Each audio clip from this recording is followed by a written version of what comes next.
Hello everyone, if you're new to my channel, consider liking and subscribing. It will make me feel wonderful if you do that. Thanks. By the way, I also have another Naruto and Luffy fanfiction channel. If you are interested, link is in the description. Koby's Choice by Sword of the Gods, Axe Hand. Morgan single-handedly shattered Koby's faith in the Marines, breaking his dreams. If a pirate is the first one to ever show you kindness in a world run by a corrupt justice, who do you follow? Well, the future king of the pirates, of course. I don't own anything. Adios. Hurry it up, you morons, Caribou yelled, to the scurrying people below. What remained of his crew and several other human prisoners that had managed to escape Hody's clutches through sheer dumb luck loaded the largest ship in the dock with supplies stolen from a nearby warehouse, said warehouse now sporting a massive hold courtesy of his brother's inhuman strength. Pirates ran around the dock, each and every one in a rush to leave this island they'd expected to be a paradise only to find misery and torment. Either Hody or Straw Hat will come out on top soon and we don't want to be here to take on the winner. Captain, Caribou huffed, his hands twitching uncontrollably under his sleeves as he morphed them into various shapes. He tried to regulate his breathing, trying more and more complicated shapes to alleviate some of the tension in his gut. His eyes would not stay still, flinting to where he knew the Straw Hats and the new Fishman pirates were ripping at each other's throats, his mind conjuring images of either side's warriors bearing down on him for his misdeeds this day. He had never been a brave man. His brother was too stupid to know fear what with his blind trust, but Caribou refused to stay in a place where he could not beat the strongest thing there. When that blonde woman from the Straw Hats showed her ability to injure him, a woman who was by all accounts not even close to one of the strongest of that crew of monsters, Caribou knew his only chance of survival was to run away. Bro? The swamp logia jumped, his hand turning into a hammer and already on a collision course with the sudden sound before he registered both the words and the speaker. The quite literal hammer fist stopped just short of the cowering Balerion, the lizard clinging to the bald head of the devil fruit user's brother. Caribou didn't seem to notice, the hulking man staring off the side of the ship away from the island. Don't do that, Caribou hissed, his hand deflating. I've told you that 1,000 times now. Has it been 1,000? Caribou blinked. 'Cause I thought we were somewhere in the 600s. That doesn't matter, you idiot. What the hell's so important that you need me? Is your rubber ducky floating away again? Nah, bro, the larger brother answered, the mockery passing over him without any realization. Sir Eggy Benedict's is still in the washroom where I put him after the Bullywinkel sank. Caribou opened his mouth to remind the lug that their ship had been the Bullwinkle, not the Bullywinkel, but with the ship lost he decided there was no point in correcting him anymore. He sighed, running a sleeve through his greasy hair. What is the problem, Caribou? Problem? He blinked. Yeah. I saw something coming through the bubble hole thingy over there, and you said to get you if anything came through it. Something came through it, so I'm getting you like you said, bro. How big was this thing? A fishman? A sea king? It could have been a fishman. About as big as me, maybe. Where is it?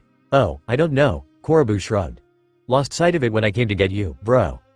Caribou's eye twitched, every cell in his body screaming to turn his dumbass brother into his moniker. A blood splatter. With the ease of far too much practice, he swallowed that desire and walked to the railing where Caribou had been on lookout. His eyes scanned the water, searching for a shadow of any kind. There's nothing here, moron. That's 'cause he's up here, now, Caribou commented, the logia of the two spinning around to see the pale brother standing next to a large man with a gray beard. Found him, I win. Who the hell are you? Caribou demanded, pointing at the figure. He was shirtless, his tanned torso covered in old scars and dripping with seawater as he wrung out a pink, floral Hawaiian shirt. Where did you come from? Man, that was a good workout. The old man laughed, cracking his neck while giving his shirt a final flick before pulling it on again. First that sword brat for a warm-up and then a refreshing dive for exercise. I really need to swim down here more often. Wah, swim down?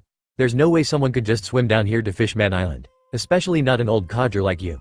Now answer my questions. Who are you? What do you want? Pa, this generation, the man grumbled. Always in a hurry. No respect at all. You don't even recognize me. Not that we've ever met in person, really, but the youngins used to know me on sight. I mean, the sword brat did. But he just jumped me out of nowhere. I guess I really am getting old. Must be because I'm a great-grandpa, haha. You're a freaking whack job, the logia said. Why are you here? Right. I'm here to meet my great-grandson for the first time. See, my brat of a grandson and his lovely wife and crew are here, so I thought I'd come on down and meet him. I mean, Senny told me I gotta take the kid from him, but I doubt I have enough energy to keep up with an even littler brat. Besides, I don't want to get into a fight with Dragon about it and Dayton probably ain't about to put up with me dumping another kid on her. Not after the wallop she gave me a couple years ago, anyway. Caribou's mind stalled, Too much information with no real context, all culminating in the name, dragon, being dropped in casual conversation, giving him mental whiplash. Hold on, Caribou rumbled, one hand on his chin. Caribou could practically see smoke coming out of his ears as the underworked gears in his brain tried to turn through the rust and cobwebs of disuse. Dragon's that big bad guy, right? The one with the armies and stuff. And the Straw Hat guy kept saying something about being that guy's son, I think. But he wasn't Straw Hat, cause Straw Hat showed up and beat him up and then beat up the laser robot things and ran off. Caribou almost swallowed his tongue as several puzzle pieces fell into place with Caribou's nonsensical ramblings. The idea of a great-grandkid and the name Dragon connecting to a certain son of Dragon with a new kid. This man must be the grandfather of Monkey D. Luffy. Are you? Caribou stuttered, terrified of what sort of monster could produce monstrosities the likes of Straw Hat and the most wanted man in the world. Oh, yeah. I forgot to introduce myself. The man grinned, his smile so similar to Straw Hat's. I'm Vice Admiral Monkey D. Garp. So, which way do I go to find my stupid grandson and his adorable kid? Shadows danced in the waters above Fishman Island, the ambient light from the island distorted on its path to parts unknown.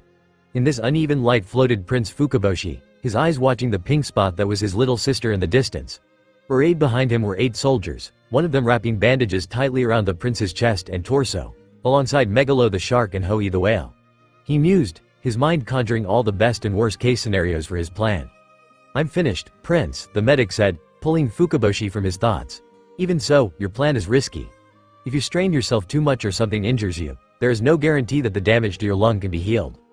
And if we wait any longer, then there is no guarantee that my sister will survive, he responded, Megalo at his side whimpering at the reminder. The prince reached out to his right. Shine, my trident. Here, sire.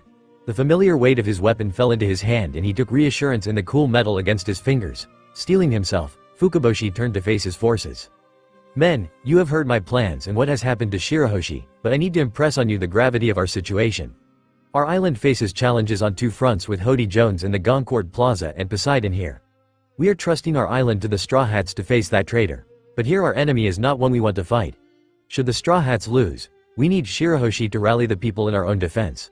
Will you fight at my side? Will you defend me as I roam the brink? Yes, sire, the soldiers saluted. Their volume caused a stir in the organized chaos before them, red-eyed sea kings turning their gazes on the group. Shirahoshi's blank face, barely visible at that distance, turned. She raised a slender hand and pointed, the sea kings twisting through the water at her command. Charge! Mermen, fishmen, and intelligent sea life alike swam forward at the prince's order, the group splintering into cells of 2 or 3. Fukaboshi led Shine and Megalo through the distance as the other soldiers surged ahead, each heading off one of the sea kings. At our 3 o'clock, sire, Shine warned, Fukaboshi turning his eye to see a sea king with the eyes of a crab and the body of a long, pink shark. It bared crooked, jigsaw teeth. Megalo. Shaw. The shark shot forward in a burst of speed, slamming into the sea king's side with his snout. The monster nearly folded in on itself, elongating like putty but losing its momentum in the process. It flailed, sinking lower as it tried to regain its place in the water. With it distracted, the trio swam past, leaving it for another squad to deal with.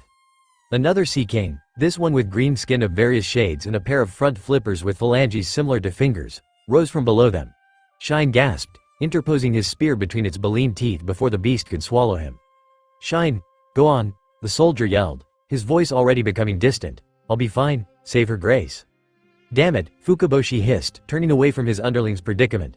Come on, Megalo. Let's get Shirahoshi. Shaw. Together, shark and shark merman wove through the underwater battle. Fukaboshi felt pride rise in his gut from the snippets of fighting he saw, pride at the men he'd trained with putting the skills he'd taught them to use. But those thoughts would have to wait as, with a swipe of his trident strong enough to blow a smaller sea king away in a small whirlpool, he and Megalo broke free of the chaos. One of the Blanay's eyes narrowed as his stab wound itched, reminding him that Vanderdecken was still around somewhere even with his ship no more. With the fighting behind them, there was nothing between the prince and his sister, her pink visage a stark contrast to the murky blackness of the ocean. Megalo all but warbled as he saw for the first time with his own eyes what had become of his lifelong companion. Shirahoshi did not move as they approached, her eyes still that pure, unfeeling, sapphire blue. Her face followed them as they approached, but she made no move to attack them. Covering a little more distance, Megalo's eyes widened and he turned to the prince. Shaw, he cried, trying to indicate something. One fin curved, pointing to his eye, Shaw Shaw. Thinking he understood, Fukaboshi focused on the princess's eyes. There, trailing down her cheeks for only a scant time before being lost the waters around, were twin trails of blood. Poseidon's power is already hurting her, the prince said. We need to stop it now. Shaw, let us take her to the island. Perhaps separating her from the Sea King she controls will stop it? Shaw. Megalo pushed forward with a burst of redetermined speed. Shirahoshi's expressionless face followed him as he swam around her, his teeth grabbing the back of her clothing.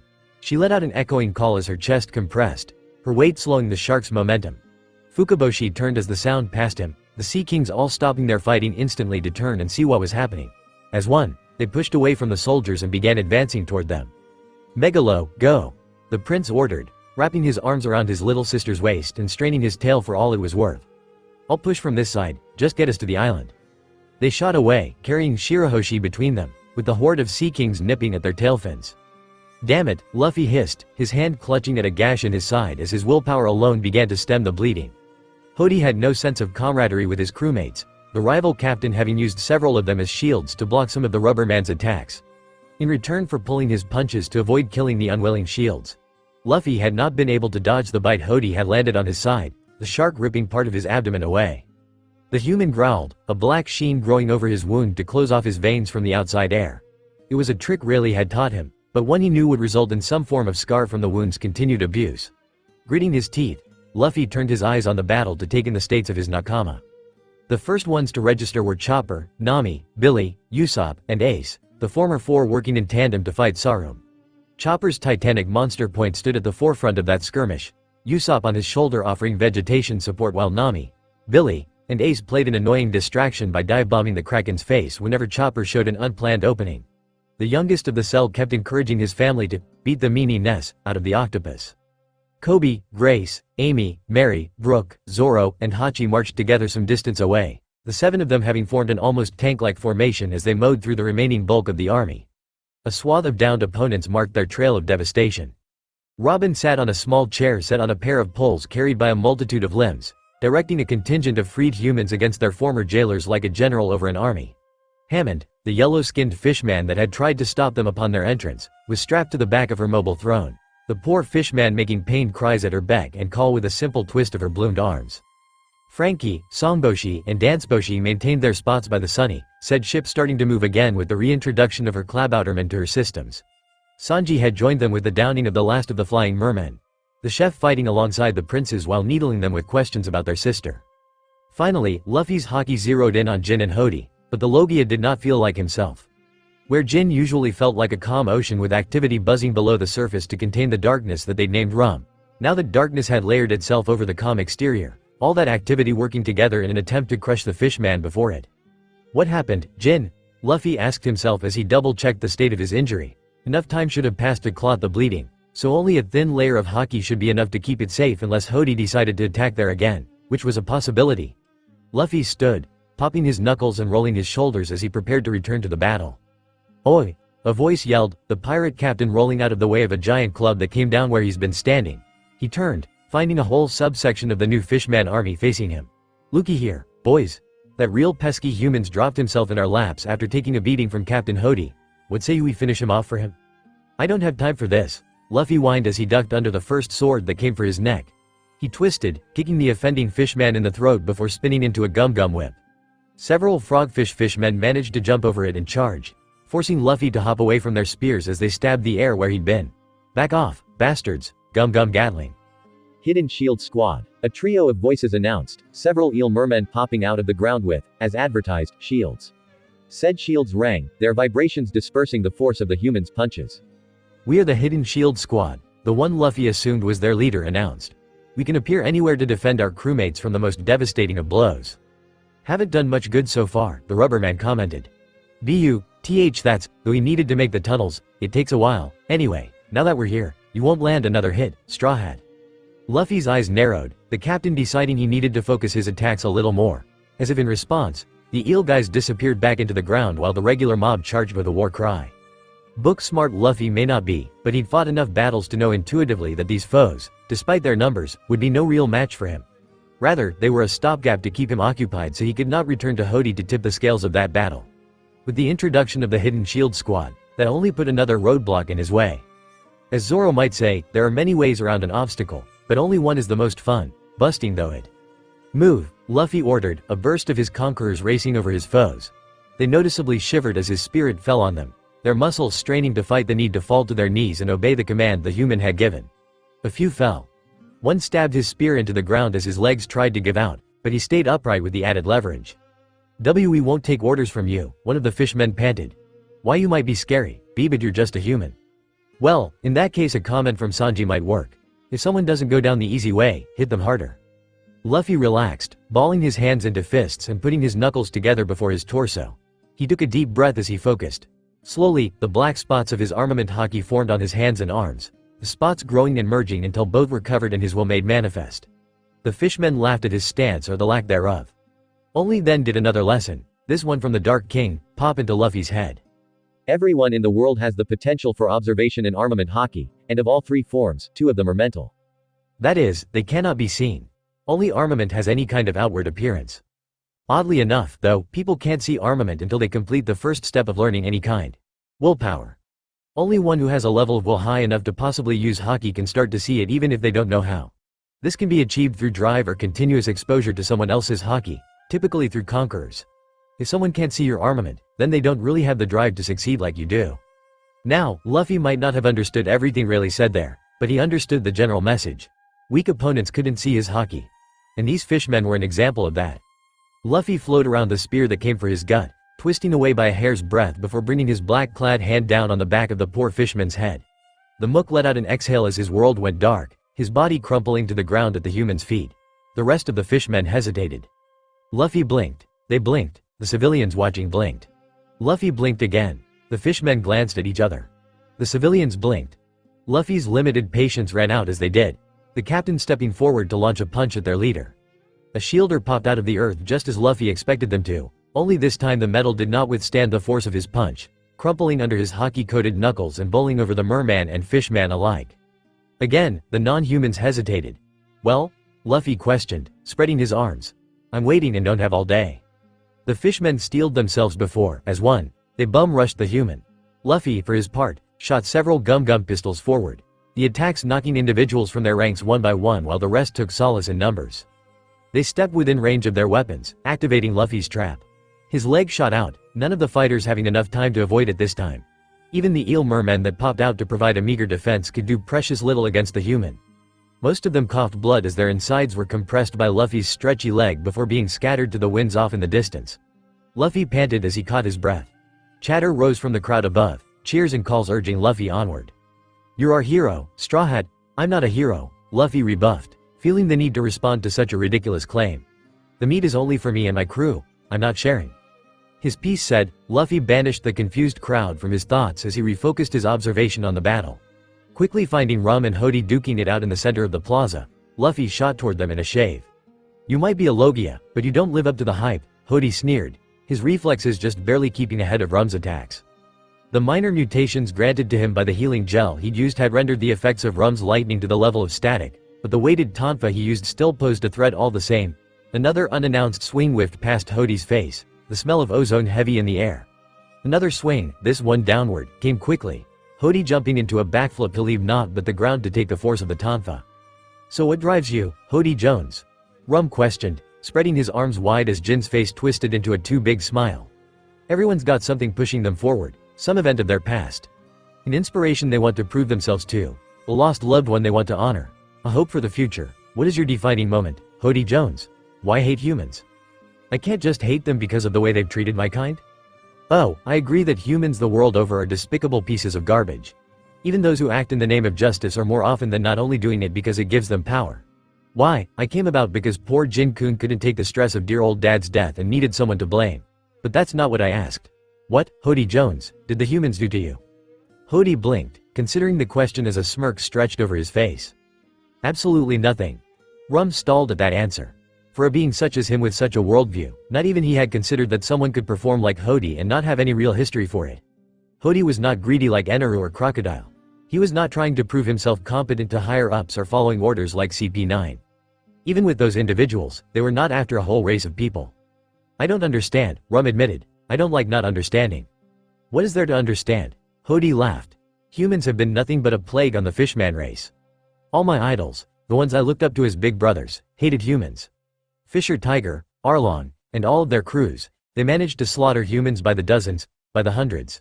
I will be like them. My hatred of humans will spread to the rest of my race and we will exterminate them, because we want to. What do you have to say to that, human? You may pontificate all you wish, Hody Jones, Rum answered with a shake of his head. But you have no reasoning for your actions. You have nothing to respect and your words will mean less than nothing once I kill you. Hody's smile dropped. Your arrogance really pisses me off. You can claim to be a devil all you want, but there is nothing you can do to stand up to my power. Hody backed away again as the human disappeared with a crack of thunder, rematerializing with another slam on the hard earth below. Much as he was loath to admit it, this devil was aiming for his head in all figurative, literal, and lethal senses of the phrase.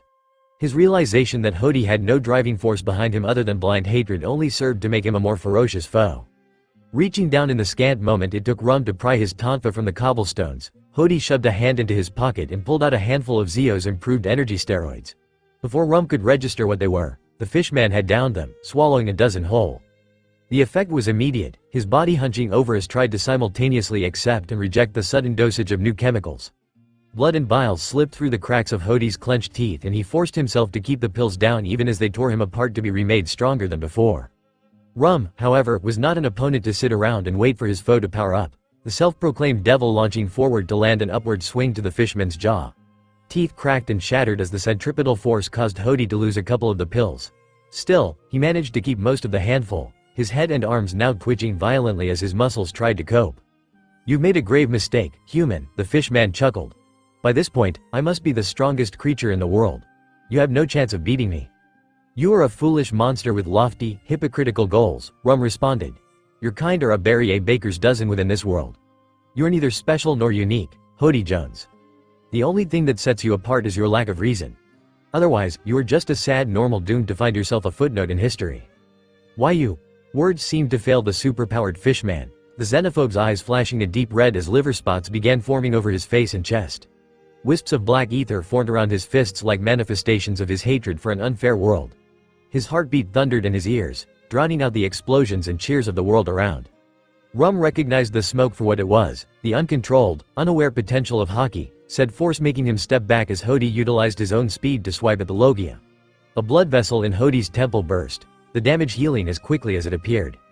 Hody stomped forward, his full focus on the being with the wings of lightning, when a stretched fist planted itself into his face. The force sent Hody barreling backward as Luffy landed beside his crewmate's alter ego, a dust cloud obscuring the fishman. Rum. Straw Hat. Where is Jin? He's not home right now. I didn't care for his commentary, so I forced him into a dormant state on the condition I fight on your side. Soon as that changes, he'll know and wake up. I couldn't claim any more power than that. I'd rather have Jin, but I guess we don't have time to argue. Indeed. Rum tilted his borrowed head. I am inclined to side with you for more reasons than just the bargain Jin-kun and I struck, Hody. And the dust cloud dispersed with a burst of air alongside the mad yellings of Hody Jones. He was hunched over on all fours, panting and growling as his twitching eyes lost all sentience. The black wisps continued to waft from his body. Do you feel that? Rum asked. He's overdosed, but somehow his body is sturdy enough to keep going. He's little more than a wild beast now. Yeah, a dangerous one, Luffy agreed. I'll go high, you go low. Rum nodded, accepting the plan as the two uneasy allies split. Luffy jumped, raining punches down on Hody as the man-turned-beast sped toward them. He wove through the hail of fists until Rum met him in the middle, twin tonfa being stopped by Hody's palms. The fishman moved, headbutting the logia with a strike that left him reeling. Before Hody could capitalize, his teeth bared for a flesh-rending bite. One of Luffy's fists socked him in the nose. The fighters on the ground stumbled away from each other, opening space for Luffy to land and deliver a powerful uppercut to the fishman's solar plexus. He coughed, unable to respond before the human delivered another pair of powerful blows. Straw Hat, the fishman snarled, foam dribbling down from the corners of his mouth. His eyes were not on Luffy's face, but rather the distinctive hat he wore, as if whatever Hody had inadvertently done to himself caused him to lose his ability to recognize faces. I'll kill you. I'll kill you. Kill you, kill you, kill you, kill you, Oki. Demonic Smite. A massive bolt of electricity fell on the frothing fishman, its blinding light coupled with the peal of thunder forcing all in the vicinity to turn away. The light died away after a moment, Rum landing beside Luffy as the two stared at the scorched earth. Some patches of cobblestone had superheated, said patches glowing a faint red as they cooled into glass. In the center of this mess stood Hody, his body covered in burns of all degrees while his hair was little more than burnt remains. His shirt, already ripped from his repetitive use of the steroids bulking him up, was now naught but scraps at his feet, the last pieces of which were on fire from the ambient heat. "He's not done." Luffy frowned. "So I've noticed," Rum nodded. The pair's eyes moved to one gash on Hody's shoulder, the wound already sealing itself as they watched. "He has a healing factor. Then we'll just have to give him something he can't heal from." An unspoken plan all but agreed upon through their observation, mantra. Luffy and Rum shot off in different directions arcing around the ruined plot. Hody followed the human captain with his eyes, unable as he was to keep both in his sight. Luffy spun, throwing his hand back with a twist as he lined up his attack. Hody dropped low, charging the focus of his hatred. "Gum gum," Luffy began, trying to time things properly with Hody's zigzagging advance. "Road to hell," Rum announced, twin lines of electricity blooming on either side of the charging fishman. The lines drew closer, narrowing Hody's advance until straight forward was his only option. Now, Straw Hat. Red Hawk. Luffy's burning fist barreled down the limited path Rum had made, spiraling as it did to increase its momentum. Hody jumped, avoiding the attack by inches.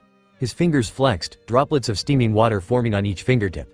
Twin flicks of his wrists launched the water bullets at the human. Rum reappeared over Hody before he could land or control his fall, the tonfa he wielded bashing him down into the ground. The crunch of the fishman hitting the earth front first covered Luffy's cries of pain as the boiling water bullets both burned him and sent him skidding through sheer force. Rum landed, stomping down on Hody's shoulder before the man could pull himself from the ground. Something gave way, the fishman's arm popping from its socket. Hody made no sound of acknowledgement at this plight, all the chemicals inside him dulling the pain to nothing. Rum reached down, taking hold of Hody by the wrist and pulling his arm up. "You won't be needing this," Rum said with a blood-crazed, the tonfa in his other hand building speed. "Rum, wait!" Luffy yelled, but Jin's alter ego cared not for the words of his body's captain. The tonfa struck, Hody's elbow bending at an unnatural angle. One hit was not enough for the desired effect, so Rum struck twice more before the muscles in Hody's arm gave way, tearing in half. "Gra! Kukuku! Ahahaha!" Rum laughed, blood dripping from the severed arm in his grip. Rust-colored spots now dotted Jin's robes from the splatter, but Rum had made his opinions on the choice of attire known before. Hody writhed under the logia's foot, the pain finally registering through his madness. "Another monster falls at my hands, validating my existence. I am real, I am here, and all may fear me." Hody bucked, throwing Rum off in a single, jerky movement. The mental parasite's eyes widened as the fishman spun, backhanding him with a hand wreathed in black vapor. Rum rolled across the cobbles as Hody panted, blood leaking from his new stump. "Give it up, Hog," Luffy said, turning the fishman's attention on him. "You can't win this, you've lost."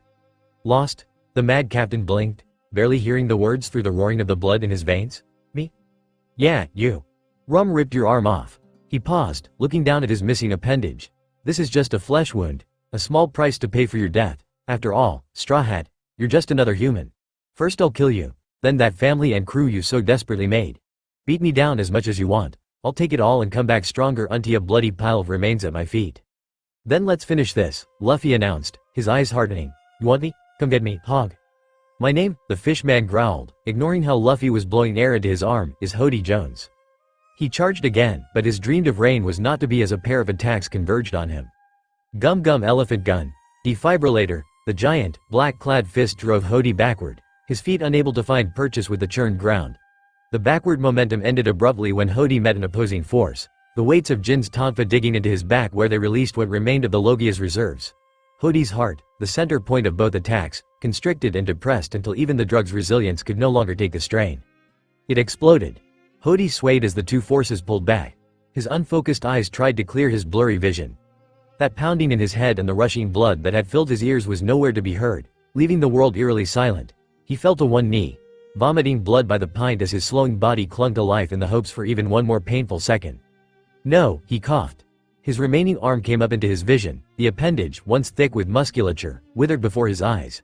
Similarly, he could feel the rest of his body shrinking, losing all the power he'd so painstakingly gained. It isn't supposed to be this way. Why, you're just humans. Why, you can't even swim." "Sorry," Hody, Rum smirked, walking around to stand next to Luffy. "If you have any complaints, take it up with the boss when you get to hell." Hody's face twisted back into his scowl and he tried to lunge forward one more time, but he stumbled, his legs now too weak to support even his frail body. Darkness crept at the corners of his vision and, as he hit the dirt, the world snapped into focus. 1 second became an hour, the fishman unable to speak or move or indicate the pain that racked his body. All fell quiet as there, under the gazes of Luffy, Rum, and the countless citizens above, Hody Jones withered away and died. Hody's face twisted back into his scowl and he tried to lunge forward one more time, but he stumbled. Darkness crept at the corners of his vision and, as he hit the dirt, the world snapped into focus. 1 second became an hour, the fishman unable to speak or move. All fell quiet as there, under the gazes of Luffy, Rum, and the countless citizens above, Hody Jones died. All was silent, a heavy weight both falling and lifting as the captain of the new Fishman Pirates breathed his last. The crowd continued to watch, some with horror and others morbid fascination, as Hody's body continued to shrivel until it began to break down. The fingers were the first thing to go, each falling off and breaking into bits and pieces. The arms and legs followed next until where Hody had been held only a pile of dust and broken bone. A cheer rose from somewhere in the crowd of citizens, spreading out through the people until every viewer was raising their voice with the name of the Straw Hat Pirates on their lips. The few remaining Fishman Pirates threw their weapons down at the sight, accepting the natural law of the jungle that decreed that their cause would not come to pass. Around the battlefield, other fights came to their ends, Sarum standing down now as he no longer needed to fear Hody's threats. So this is adoration, Rum mused, turning Luffy's attention to him. I'll admit, I can see how this can be addicting. Rum, the captain said, forcing the pilot of his crewmate's body to face him. Billy landed at the rubber man's side, Nami and Ace still seated on his saddle. I want Jin back. Do you really believe I answer to you, Monkey D. Luffy? Daddy? Ace asked, his small body squeezing against his mother as Billy lowered his stance. What's with Uncle Jin? Luffy, Nami said. Is that? Poor Uncle Jin isn't here right now, Rum mocked, his electrical wings flaring. He made a deal with the devil and got in too far. Rum hunched over, static distorting his facial features. His hands let go of the tonfa, the weights hitting the ground while his hands came up to meet his face. Instead of stopping the distortion, the static spread to his appendages.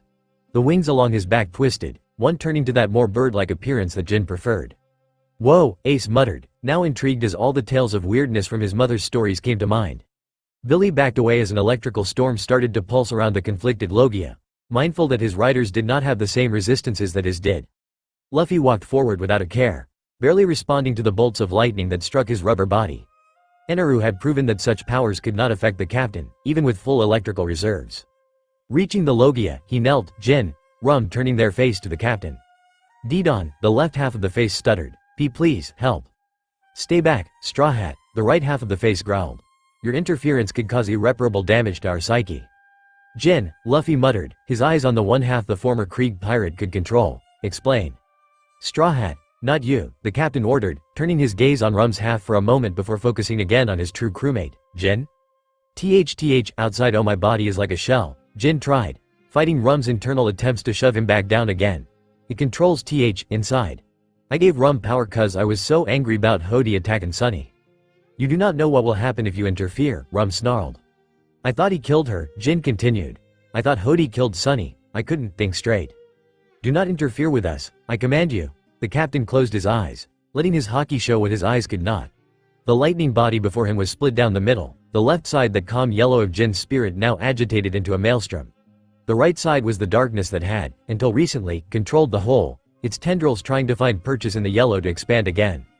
I think I get it, Luffy said, reaching forward with a haki-coated hand. Rum flinched as it rested on Jin's side shoulder, the static there clearing at his touch. In Luffy's observation, the yellow calmed, his influence spreading from the point of contact. It flowed like a ripple as his rubber powers neutralized the electricity, the yellow washing over the darkness. To those watching, the static cleared slowly, the feathered wing dissipating first before the demonic one until it was only Luffy and the robed monk, the latter panting, Jin? It's me, Don, the man nodded with a flinch, thank you. Luffy did not remove his hand. Despite Jin's disposition, he could still feel Rum under the surface, the alter ego angry and frustrated beyond comprehension at this turn of events. He'd been so close to gaining full, complete control over the body he was trapped in only for a single touch to lock him away once more. The rest of the crew gathered slowly, weary and tired after the battle war they just fought. How do you feel, Jin? Luffy questioned. I can handle, I am now, the Virgian insisted. Pretty sure I've still got my headband on ship. I think I'd like it fair a little, till he wears himself out. I'm on it, Mary offered, the Klaboutermen vanishing in a shave toward their ship. I gotta say, Frankie began with a laugh, that was super awesome. Yeah, Uncle Frankie, Ace cheered, the little boy throwing his hands in the air. Awesome, badass. Jin choked on air as the child's choice of words made his mother turn a frigid glare on the monk that had, unintentionally, taught him such language. That, Usopp began, falling backward to the ground as the adrenaline drained from his system while Jin sent a silent prayer of thanks for the save, was the scariest thing I think we've ever done. Nah, Amy disagreed. I still think the knock upstream was the scariest. No way, Chopper said. The zombies of Thriller Bark were worse than that. I can think of some scarier things, Coby offered, waving his head side to side. Maybe not things we did as a group, though. Looking back, my vote's on Kuma, Grace said as Mary returned, the wood fairy handing the headband in her hand over to their crew's logia. I must admit the siege and subsequent battle of Eni's lobby left the most lasting impression on my psyche, personally, Robin commented. Speaking of psyches, Chopper realized, I need to talk to everyone before we leave, I reiterate. Repeat, Captain, Coby said, Luffy closing his mouth as his unasked question was answered. That violence is not an accepted form of self-care, nor will I hear any case to why it should be. What sort of lesson would that be for Ace to learn growing up? Use all the ingrediments you can on the sea, said Boy piped up, offering the lessons he'd learned from the crew already. Swords gotta be sharp all the time to cut off arms and legs cleanly. You can't swim with cool fruit powers. Don't break things cause it's harder to put them back together. Air gets small when it gets cold and big when it gets hot. People that attack us get punched and beat and humiliated and robbed.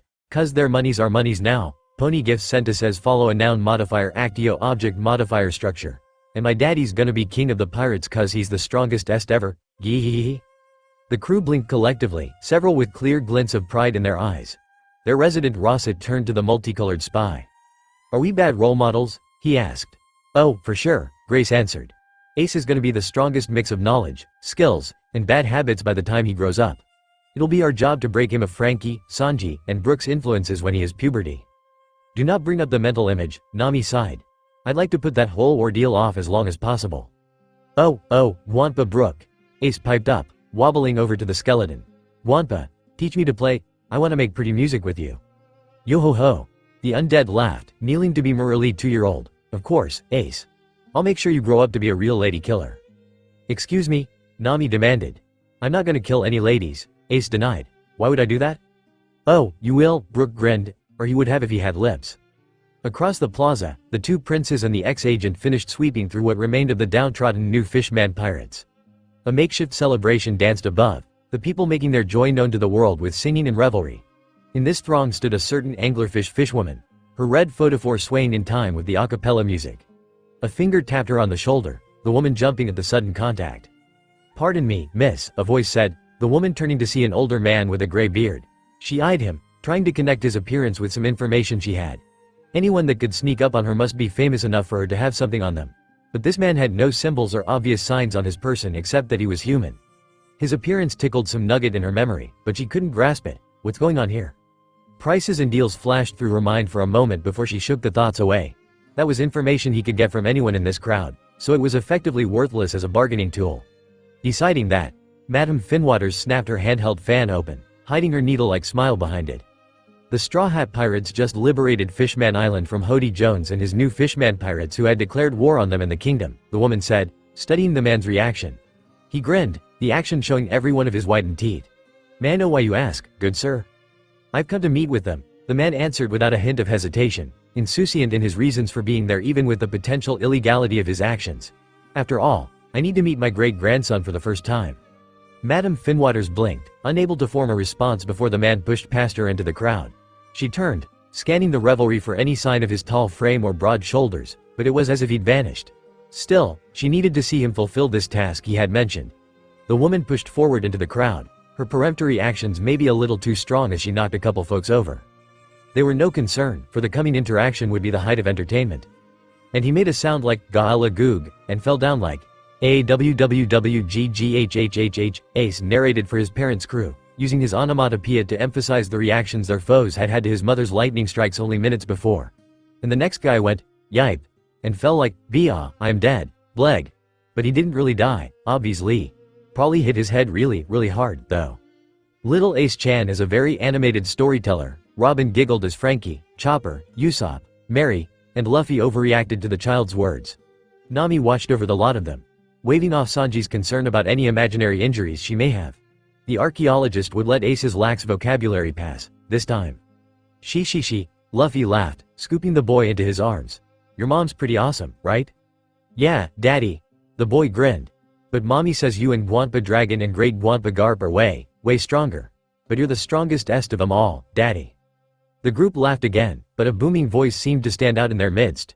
Your mother's not wrong about that first part. Holy, Coby began, cutting his expletive off even as he drew his swords. He was not alone as every armed member of the crew readied their weapons and turned to the man among them. Vice Admiral Garp in Terabang, what are you doing here in Terabang? What? The old man blinked, his grin still wide even with the various points and blunt instruments aimed in his general direction. Can't a guy come to meet his newest family member? Well, most people would wait until they don't have to traverse 10,000 meters under the sea to do so, Mary rebuffed. Most people also aren't Marines casually convening with world-renowned, infamous pirates they happen to be related to. Oh, Mary, Robin smiled. You're finally utilizing a broader vocabulary. How invigorating. Besides, that exact thing happens more often than you think, Garp waved off. Maybe not on Fishman Island. But plenty of Marines have pirate relatives they still talk to. Dalmatian's got a niece building a pirate crew in paradise and Onigumo's little brother has a bounty of 37 million. And I've heard Sengoku's got an adopted grandson pirate through his own adopted son pirate, spy. But the Marines don't know about that last one. What does that even mean? Grace blinked. It means, I want to meet my adorable great-grandson. Daddy? Ace questioned, pulling Garp's eyes to where the boy was still held in the captain's arms. Who's the weird old guy? Weird? The vice admiral parroted, the wind draining from his sails as he visibly deflated. Old? I'm not old, am I? Yes you are, Luffy and Mary answered without pause, the two turning to each other afterward. Jinx, Jinx. Let me have this, Jinx. Nami huffed, grabbing her husband by the ear and dragging him away from his verbal battle with the horned girl. Said Fairy took that to mean she'd won. Stop it, Luffy. Ace is watching. Jinx.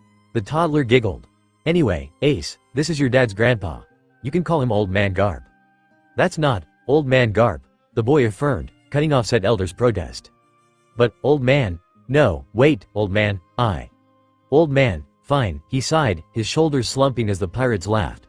I guess that's my name now. Anyway, he puffed back up, putting on a brave face. I'm here to meet my great-grandson, you know. I just couldn't contain myself when you said I could tell, cat burglar. I went around all of Marine headquarters and told everyone about him. They weren't nearly as excited as they should have been, especially Senny. Wait, you told Sengoku? Nami clarified. I know I said Ace wasn't a secret anymore, but you went right to the top? Senny's not at the top anymore, he waved off, reaching forward to take Ace out of Luffy's arms. Luffy hesitated but slowly acquiesced. With a gentleness none of the crew had expected from their admittedly limited interactions with the man, Garp hefted the child up and played with him even as he continued speaking. That's Sakazuki now and he doesn't really like me. He's been a pain in the ass since he and Aokiji fought and the ice brat left. Always trying to get me to fight the emperors until I officially retired. Still tries now and again, it's annoying. Sakazuki in Terabang, Usopp gasped, recoiling from the man. He blinked. Who's that? He sounds scary. He's one OTH admirals we didn't meet, Jin explained. TH admirals were Aokiji, the ice guy we fought, Akainu, and Kizaru. They've changed, though, Grace picked up. Info told us Aokiji, whose real name is Kuzan, left the Marines after he lost his claim to fleet admiral to Akainu. Real name Sakazuki. They've been replaced with a couple guys named Fujitora and Ryokugayu, but there isn't much known about them, the latter in particular. A lot's happened in the world since we separated, huh? Amy muttered. We should probably talk about that sometime. It sounds like you had access to way more info than some of us, Grace. I'm certain my benefactor would be pleased to secure another source of intel. Should you be willing to share? Robin agreed. We should table this discussion for another time. It is disadvantageous for us to scheme in the presence of a vice admiral with loose lips. Weren't you with MMPH? Garp began, his last words muffled as the archaeologist bloomed arms to cover his mouth. He turned confused eyes on her as Ace, still in his hands, poked the arms with interest. My argument is verified, Robin said, pointedly making eye contact with the aged man. Apropos to that, my benefactor desires to maintain TH longer. Oh, Garp blinked. The arms bloomed from his shoulders dispersing into petals. That makes sense. He always did. Gem MMPH. He interrobang, Sanji demanded, his body spontaneously combusting with his flames of passion, or in this case, flames of rage, as it does. That bastard, how dare. The chef's eyes rolled as he crumpled, Nami standing beside him with her perfect klima tact extended still. Do not swear around my baby, the young mother hissed. Bastard, Ace supplied, the word quickly followed by Garp and Luffy's uproarious laughter. He's just like you as a brat, Garp laughed. I remember telling your dad about the mouth you had growing up, and he said the monkey genes breed true. Ahahaha. Say it again, Ace. Bastard, don't encourage that. Damn it, Nami cried. Her eyes widened, her hands coming up to cover her mouth. Crap. Damn it, Booze. Ace giggled. We're such a mess, Coby sighed, pinching the bridge of his nose. Ace is gonna be swearing like a sailor in no time. We technically are super sailors already, Frankie mused. Now if we can get him to super eat spinach, he can be the strongest seaman in the world. Not that half of him wasn't already the strongest S. Shut up, Frankie, Nami ordered, turning her weapon on the cyborg. Yo-ho-ho, Brooke chuckled. Despite our fight, I dare say we're more lively than ever. Save for me, of course, since I'm dead. Skull joke, yo-ho-ho-ho. Skull joke, Ace echoed. Gee. Guys, Coby muttered.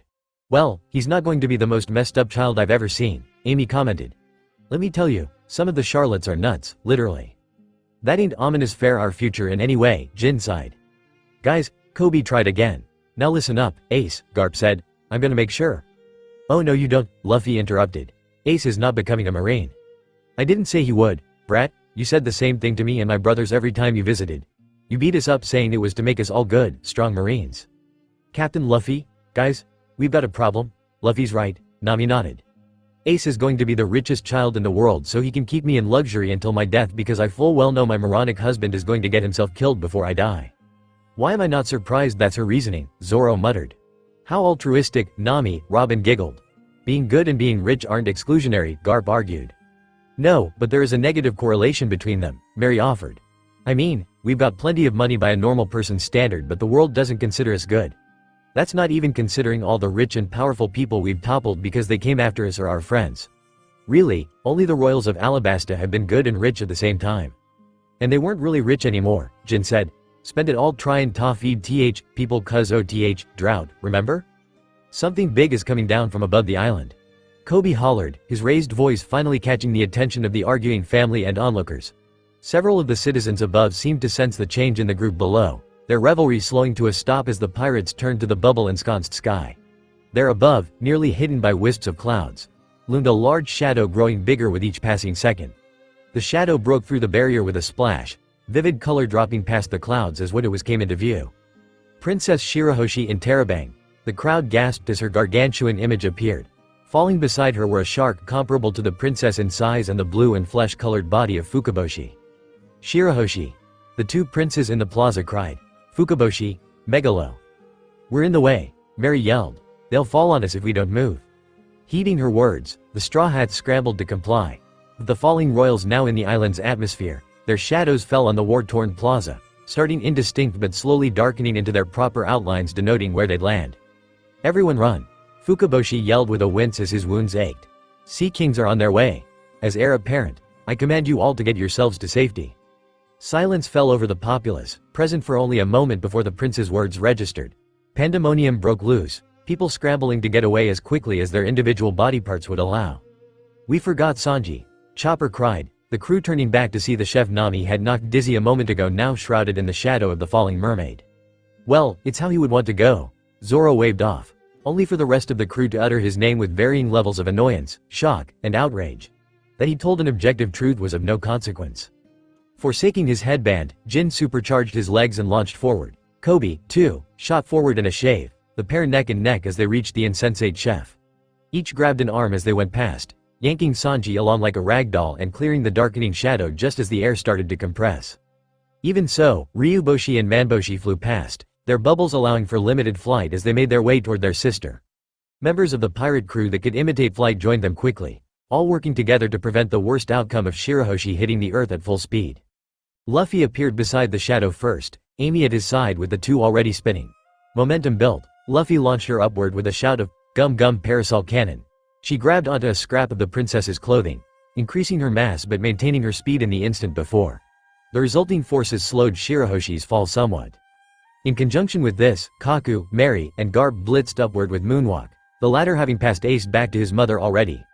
Ryuboshi and Manboshi did likewise, grabbing parts of their sister to slow her descent. Billy caught Fukaboshi, unwilling to allow the smallest living projectile to be forgotten in the chaos.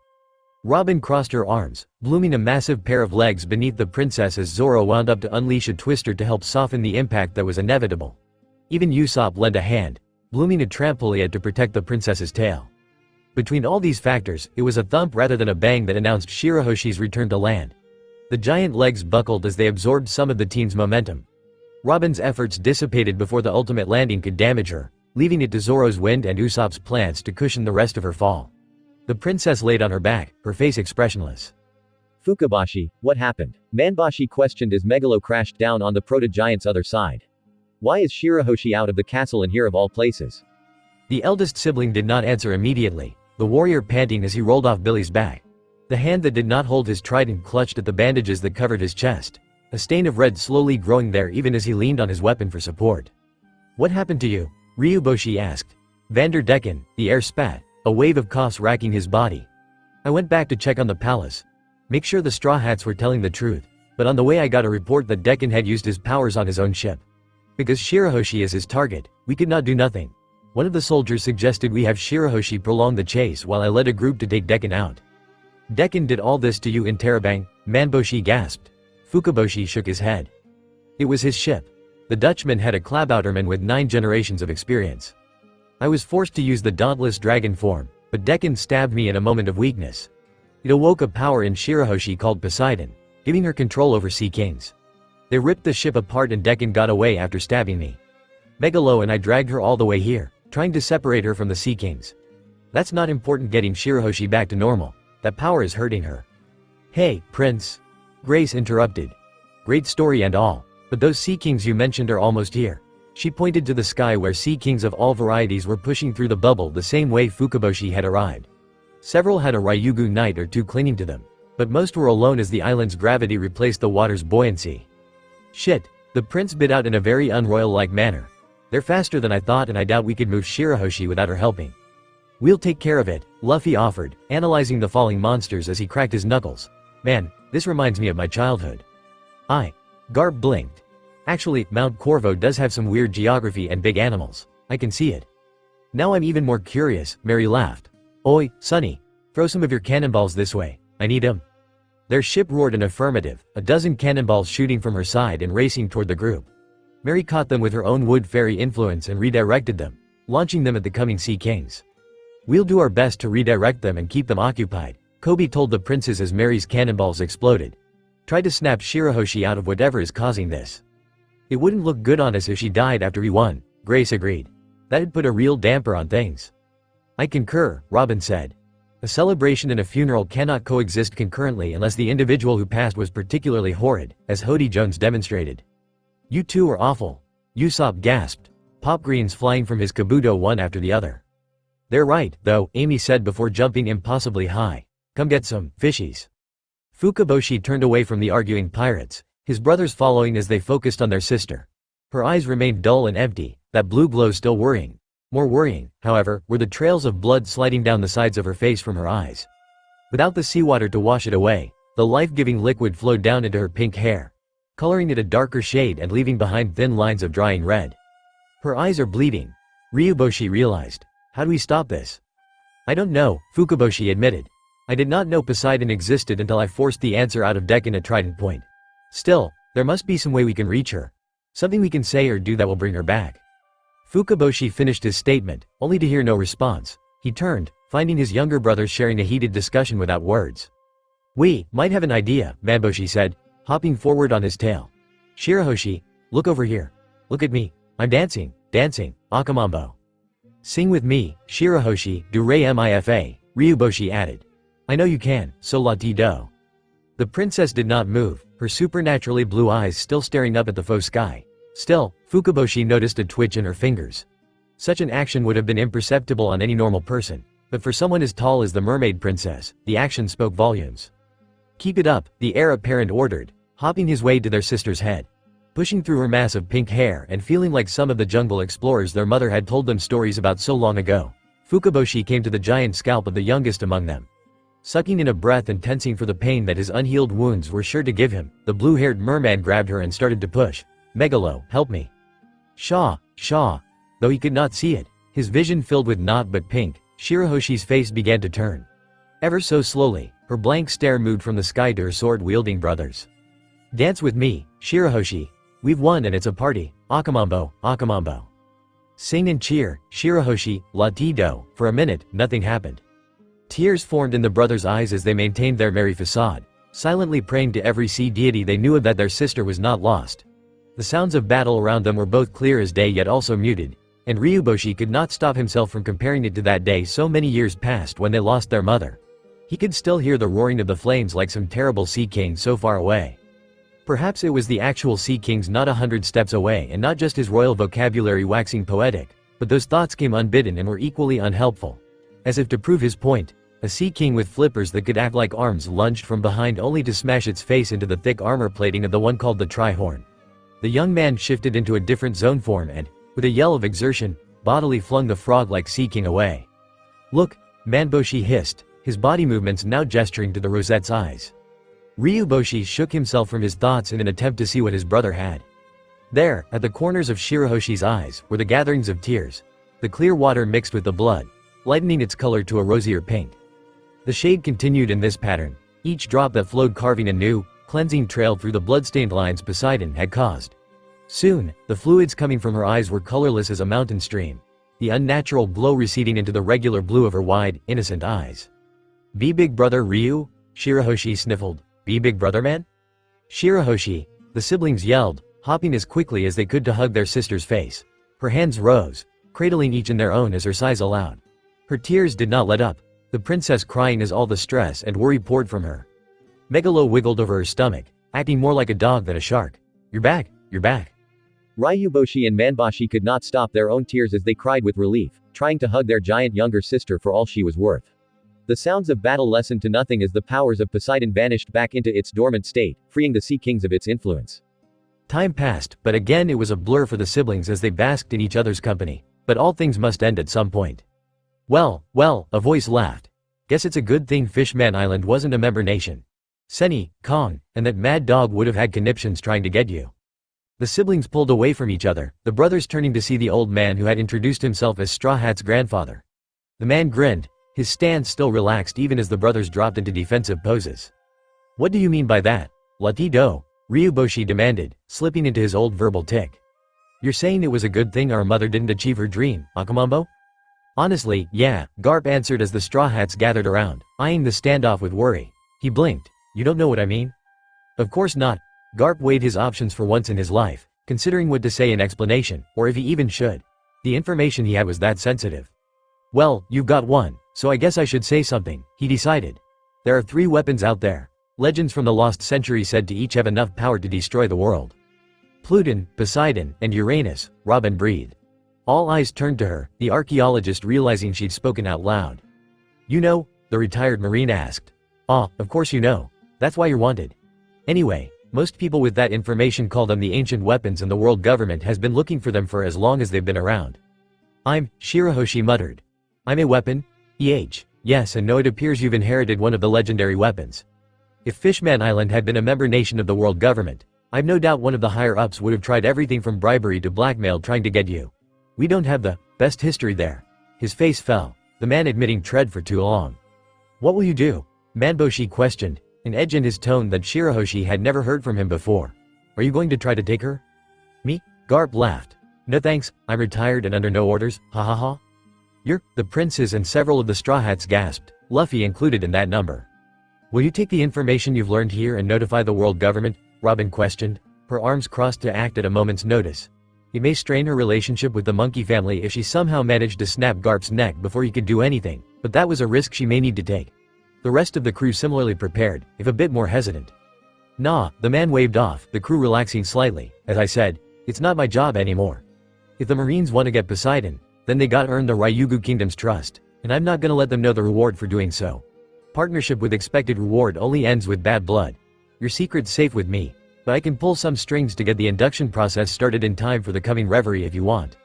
That, Ryuboshi trailed off, unsure what to say. Shirahoshi shifted, trying to sit up. Her muscles ached and a headache swam through her brain as the strain her apparent powers had put on her began to register. One hand rose, clutching at her head where some of her hair was plastered from the remains of her bloody tears. Her fingers hit something much harder than clotted blood and hair, the object coming loose before falling to the ground. She blinked, her mouth moving before she fully comprehended what she saw. Big brother, Fukaboshi laid where he'd landed, his breathing labored and uneven. Ryuboshi, Manboshi, and Chopper rushed to his side, the merman rolling him onto his back. The bandages he'd been given as a patch job were stained crimson, drops of his own blood seeping through the cloth. Coby, you're the fastest one here, Chopper began, already running through possible causes and diagnoses. Get to the sunny and grab my equipment, now. The Rosset vanished in a blur, the reindeer fussing over the merman as well as he could with no tools to work with. Coby returned in moments, Chopper pulling what he needed from his bag. Mommy, Ace asked. What happened to the buff mermaid guy? He was yelling and shouting a minute ago. We don't know, sweetie, his mother answered, turning him away from the scene. Chopper's going to find out, though. He's the best doctor, after all. Keeping the child's eyes away, Nami watched as Chopper cut the ruined bandages off the prince. The doctor muttered to himself as he worked, going through symptoms and treatments and the biological possible differences for a merman as opposed to a human. He checked the warrior's heart, lungs, and eyes quickly before pulling out a syringe.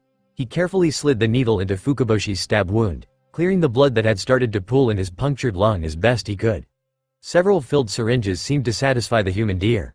The blue-nosed doctor leaving the last one full as he extracted needle and thread from his bag and rolled Fukaboshi into the recovery position. I've got good news and bad news, Chopper said, never taking his eyes off his patient. I don't have anything concrete yet from my preliminary tests and would like a second opinion from your castle's physician, but I think my conclusions are accurate. Which do you want first? Give us the good news, Manboshi answered. He'll live, assuming you care for him. The first aid he received did enough to save his life. He's free of infection and likely can recover in time. Likely? Ryuboshi asked, a waver in his voice. What's the bad news? He's alive but not responsive, Chopper replied, a wail coming from Shirahoshi with a fresh wave of tears. I suspect his wounds reopened in the last few minutes. Between that and whatever fights he was in before, he stretched himself to the limit and lost nearly half his blood. The loss of oxygen to his brain has sent him into a coma. Chopper paused, but his Hippocratic oath demanded he give them all the information.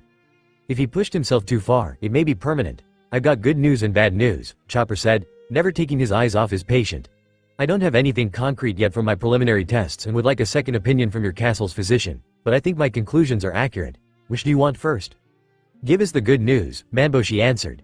He'll live, assuming you care for him. The first aid he received did enough to save his life. He's free of infection and likely can recover in time. Likely? Ryuboshi asked, a waver in his voice. What's the bad news? He's alive but not responsive, Chopper replied, a wail coming from Shirahoshi with a fresh wave of tears. I suspect his wounds reopened in the last few minutes. Between that and whatever fights he was in before, he stretched himself to the limit and lost nearly half his blood. The loss of oxygen to his brain has sent him into a coma. Chopper paused, but his Hippocratic oath demanded he give them all the information. If he pushed himself too far, it may be permanent. The throne room of the Ryugu castle was quiet save for the hushed mutterings between Chopper and Dr. Goldie. The onlookers strained to hear what the medics whispered to each other over their patient, but still they were denied. It had taken a decree from the king for them to even be present, lest the consultation and physical be done where the rest of Fukaboshi's family could, and would, do nothing but pace and fret. Make no mistake, they were still worrying, but at least this way they could somewhat see the progress as it happened. The room itself was flooded, partially due to a quick exchange between Chopper and Dr. Goldie about how best to work with Fukaboshi's punctured lung. Chopper agreed that dealing with the light distortion the water caused would mean little compared to allowing Fukaboshi the ability to breathe through his gills. Mostly, however, the throne room doors were still separated from their hinges, making maintaining air more difficult than usual. The water also showed where Fukaboshi's cuts were still bleeding, even if the discoloration obscured some things. A group of soldiers, needing something to remove their nervous energy, moved to produce a small current that would remove the blood leaking from their prince's cuts. Your Grace, the only remaining minister said, pulling the monarch's eye from where the doctors fussed over medical terminology. Until such a time as King Neptune could find a new advisor to take a position on his left, the minister of the right was the sole advisor to the king in matters not dealing with the army. If anything, it seemed the loss of the minister of the left to his injuries from Hody spurred Dr. Goldie further into his goal of healing the prince. It is hard, but we must consider the flow of information. Because of Prince Fukaboshi's quick thinking, there was no one we know of to witness what transpired when Princess Shirahoshi and the Sea Kings landed in the plaza. No one on the island should know of his current state. What would you have me do, Jamin? The monarch demanded, one massive hand pointing to the table that held his eldest son. One of my ministers was killed in an uprising and now my son and heir is in a coma. All because I was not strong enough to protect my kingdom from a bunch of upstart pirates. We had to rely on another pirate crew to deal with this problem. Jamin. All around, this has been the worst showing in the kingdom's history. We survived on luck, Jamin. But we cannot let the people know that, the minister responded, pain in his words. We must convince them and the rest of the world that even though we are bloody, we still stand strong. If the people were to learn of the prince's state, they may start to take Hody Jones' words to heart. That we cannot protect them. And if there is truth in that statement, the minister floundered, as much as a seahorse could flounder, as he tried to form an argument. My liege, the general offered. This was a carefully planned, two-pronged assault led by an individual with insider information. Hody Jones, as a former member of the army, knew our training methods and our weaknesses. There were also several unexpected factors that played into stretching our forces thin, Vanderdecken's obsession and the Poseidon as the main examples. Such internal problems will not factor in the future. But we must do something to move forward, Jammin, the king said. I would not call Vanderdecken's obsession unexpected as we've known of it for a decade now. I'm afraid Poseidon comes as my fault as well. There has not been a Poseidon in the family line for several generations, but considering Fukuboshi's skill with the dauntless dragon, I should have considered that my prophesied daughter would carry the legendary power, Jammin. In all, every failing here falls on my shoulders, Jammin. Father, Shirahoshi whispered, reaching out as if to rest her hand on Neptune's arm, but she hesitated. Her arm pulled back, the young woman holding herself close.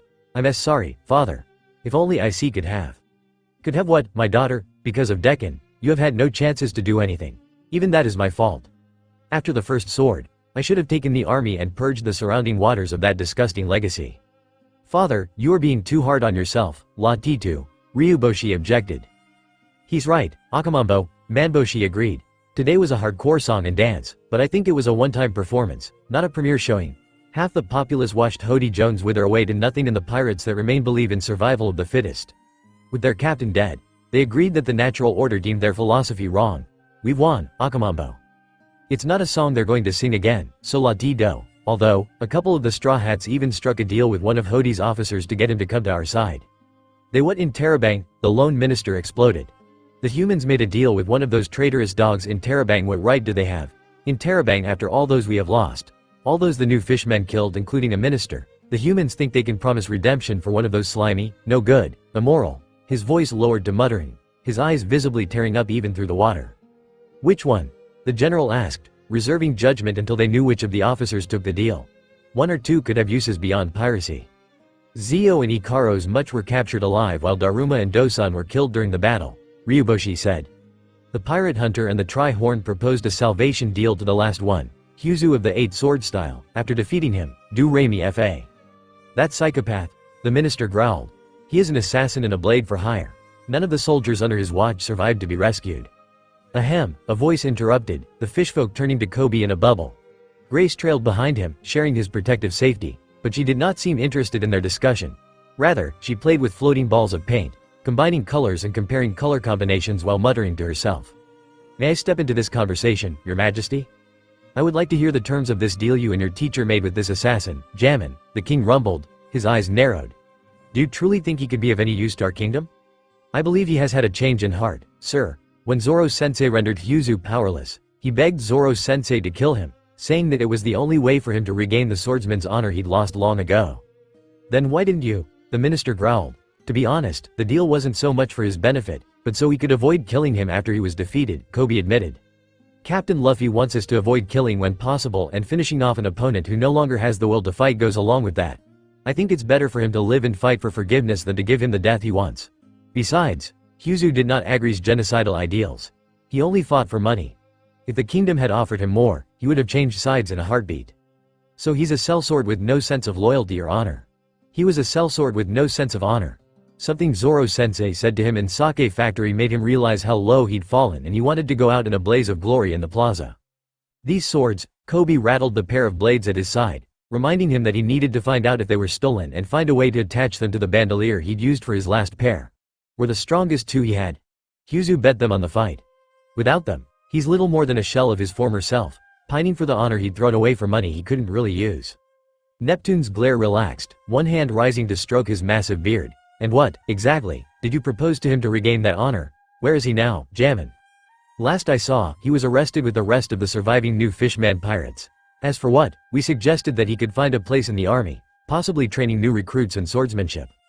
You cannot be serious, the minister spat before turning to Neptune. My liege, you can't possibly be considering this. That man is a greedy mercenary and a murderer offered a plea deal by pirates with no say in our political or bureaucratic process. He can't be redeemed. Perhaps not, Neptune responded, but his swordsmanship is renowned, and adding that to the kingdom's arsenal would be a boon, Jammin. We would be able to keep an eye on him here, away from the public. I will think it over, Jammin. Now, I believe there is another elephant bluefin tuna in the room to discuss. All the sentients in the conversation turned to the corner of the room where, on a chair of coral and in a bubble of his own, Garp slept without a care. The retired vice admiral was slumped backward, his own snot bubble growing and shrinking in time with his snoring. For the humans of the group, his countenance was eerily similar to their captain. Before anyone could wake the old man, however, there came a knock from the remaining part door at the front of the room. Attention turned there as a certain fishwoman with a red photophore made her way inside. Similar to a certain princess-obsessed pirate still at large, a bubble surrounded her. A trio of mermaids swam in her wake, silent. Instantly, the guards and younger princes moved to block her sight of Fukaboshi, concerned of this local information mogul learning of his incapacitated state. Wah! How? Coby gaped. But, my observation, well, look what the catfish dragged in, Amy grinned. The minister looked distinctly more upset at the phrase. If it isn't Madame Finwaters. That saves us the trouble of tracking you down. Weightless woman, Amy Palland of Green Bank. The fishwoman grinned, her fan hiding her needle-like teeth while her eyes roved over the assembled people. Long-nosed, Usopp of Syrup Village. Spring Wind, Kaku Savano of Thorbrun. Straw Hat, Monkey D. Luffy of Fuchsia Village. Cat Burglar, Monkey D. Nami of Kokoyashi. Monkey D. Ace of Weatheria. Pirate Hunter, Rorinoa Zoro of Shimotsuki. Trihorn, Coby of Moan Island. Electric Devil, Jin of Vergio Island. Mood Painter, and Magpie. Grace Marigold of Green Bank.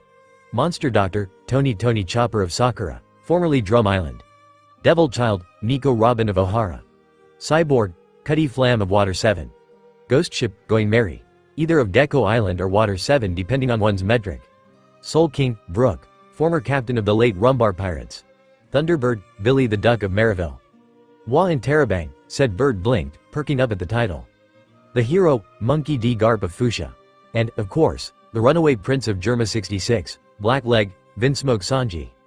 That's Madame Finwaters and Terabang, Sanji gaped. The rest of the group could almost see the thought bubble with the original beautiful rendition he'd attached to the name form and shatter above his head. The world is cruel, he cried only to blink a moment later. Wait, how the hell do you know that Interrobang? You're a prince in Terabang, the rest of the crew, save Ace, Kaku, and Robin, squawked. The former exception slept soundly in his mother's arms, tired after all the excitement of the war which finished just in time for his regular nap time. The latter refused to raise her voice in surprise, but even her composure cracked in the face of this new information. The second, obviously, still could not speak, but his mouth and hands moved in time to ask the same question. You hag, said a parent prince yelled, his cigarette impossibly stained between his lips. I'm not a Vinsmoke anymore and I refuse to be any sort of prince from that shithole of a place. That is not my family and I reject that name. Oh dear, Finwaters giggled, batting her beady eyes in faux innocence. Was that meant to be a secret? Oops. You did that on purpose. I don't know how you got that information, but I swear to Goda. You know, that explains your pompous, flirtatious attitude, Zoro heckled, the blonde catching fire and turning on the swordsman. Aren't all nobles moronic womanizers? I will shove my steel-toed dress shoe so far up your ass that you'll be tasting leather for the rest of your life, stupid moss. Bring it on, fallen noble. Considering this revelation, mayhaps Sanji would be a better paramour than previously believed, Robin mused. Of course, Robin Schwan. The cook agreed on one knee, his fire clearing instantly. Clearly my royal blood proves I'm of higher standing than our moronic captain or the stupid moss over there. You think you're better than me just because your daddy's some no-name king somewhere? Zoro demanded. Why don't I cut you open to see this royal blood of yours float off into the current, swirly brow? I'd like to see you try, Cyclops. Let's go right here right now. Noodle-armed shit chef. All through this argument, Robin could not stop herself from smiling at the conflict her comment had fueled. King Neptune, an honor to see you again, Madame Finwaters said. She offered a short bow, ignoring the shouting match she'd caused, while her attendants mirrored the motion. The king studied her silently. Why are you here? Usopp asked. To make good on my part of the deal, the woman answered, stepping toward the tagalong whose voice she'd stolen what felt like months ago. Kaku's eyes widened, the ex-agent jumping at the chance to speak again. So, how'd I get my voice back? Mary translated from Kaku's hand motions. Finwaters giggled again, stepping into the zone's bubble from hers. One of her hands reached forward, grabbing Kaku by the tie before pulling him in. The zone's eyes, as well as the eyes of all those watching, bugged out as Madame Finwaters pressed her lips into his. Kaku's arms flailed, the man trying to pull away. His attempts exposed that there was tongue involved on the fishwoman's part. Managing to get some semblance of his wits together, he pushed her away. As their lips disconnected, the rest of the room could see a silvery mist moving down the human's throat, the tail end passing between them. That's sexual harassment, Kaku stated, wiping his lips with the back of his sleeve. I can talk again. Goda. Now I know how Fukuro felt, always needing to say what was on his mind. I'm feeling chattier than a murder of crows, more than a swarm of parrots. I'd kiss you again if you weren't the one who put me in this situation in the first place. If you rethink that last one, do tell me. The fishwoman winked, sending a shiver down Kaku's spine. Madam Finwaters, the king rumbled. Is there more to this unannounced visit of yours, Jammin? There is, my liege, the uncontested matriarch of the red light district answered, snapping her fingers as she returned to her own bubble. Her trio of attendants swam out the door, returning a second later with the bandaged, unconscious form of a blue fishman. Namur, the pirates gasped. Luffy and Nami rushed forward to check him over. Namur and the fishman district in their battle, Madam Finwaters explained. Though Hody won, he was not strong enough nor observant enough to finish Namur off. My beauties here managed to recover him. He should awaken within the hour, one of the mermaids said. He may never regain full motion of his left hand and the gills of his right side were mangled beyond traditional repair, but otherwise he will make a full recovery. I wish to bring him to you as a peace offering, Finwaters picked up. A peace offering, Jammin? The king parroted. Why? I take it you do not want word of Prince Fukuboshi's state to leak out to the public, yes? Who better to help with such than I? The knights bristled, only a gesture from the second prince keeping them from arresting Finwaters and her attendants then and there. Again, you show the amazing ability to know what you should not, the minister spat. Do you want us to buy your silence? Dear Minister of the Right, Madam Finwaters sighed, her photophore's red light brightening slowly. If I wanted information of this kind to leak out to the island, I would have allowed it already. As it stands, my network has stifled such rumors, leaving you in my debt between this and delivering Namur to you. I am only here to help. Manboshi blinked. Help, indeed, that is what I said, youngest prince. You have not told us everything, Jammin, Neptune noted, crossing his huge arms. Shirahoshi's eyes darted between her family members and the anglerfish fishwoman in confusion. I can tell that you are withholding something, Jammin. Oh my, you can be quite scary yourself, your majesty. There are several contacts and services I am willing to utilize and perform to return Prince Fukuboshi to full health, but they will not be free. Nor, in the strictest form, legal. Ryuboshi and Manboshi had leaned forward as she spoke, the possibility of rousing their eldest brother drawing them in like fish to bait. But the admission of illegality hit them hard. They recoiled as if slapped. Neptune's frown deepened, only visible by the way his bushy beard scrunched and his eyes narrowed. You intend to buy items through Challenger Deep, Amy realized. You told us they were a smuggling group that could get nearly any item from the surface. You think they could find something that could help the prince? Namur used them, Sanji remembered. He blackmailed one of their members into giving us a hot air balloon so he could get to the palace during Hody's attack. I have no idea how they got some of those things down here. That's not the only thing, Finwaters said. There was evidence near Namur that Hody used an item to heal himself before he returned to the island. I have reason to believe he got it through Challenger Deep and that the same item could help Prince Fukuboshi. What do you want in return, Jammin? Neptune questioned. You can't consider this, the minister cried. To debase the Ryugu name by interacting with a woman of such ill repute, much less with illegal trade. I would like a noble title and free reign over my district, Madam Finwaters interrupted. Not that I don't already have the latter, but I wish for it to be official. You want me to start the process of turning my kingdom into a noble's aristocracy, Jammin? Well, the island is not exactly a continent. Anyone else, myself included, would still have your overview, your majesty. But, in return, I will perform this service and act as the royal family's information and spy network. You believe we need such a network, Jammin? Would this incident have happened if you had one? Or should I say, one that was actually competent? I know your last spymaster has paid for the misinformation he received and you are in need of a new one. Do not talk about him like that, the Minister of the Right exploded. The pirates watched this back and forth as one observes a tennis match. Koby's lips pursed and Robin's head tilted. The rest remained impassive save for Zoro and Sanji. The two occasionally growling at each other now that Zoro had additional ammo to lobby. If you want all those things, then I need you to perform one more task while you are here, Jammin, the king decided, much to the sputtering protest of his minister. What might that be, my king? Clearly, you have some devil fruit power. Something that can give you control over others. Tell me about it, Jammin. That is very sensitive information you ask for. Information I must know about if you intend to be working with me regularly, Jammin. It's some kind of deal-making power, Amy piped up, smirking. I remember, you said Kaku staked all his words on us providing what we offered and you took them when we couldn't pay for the map.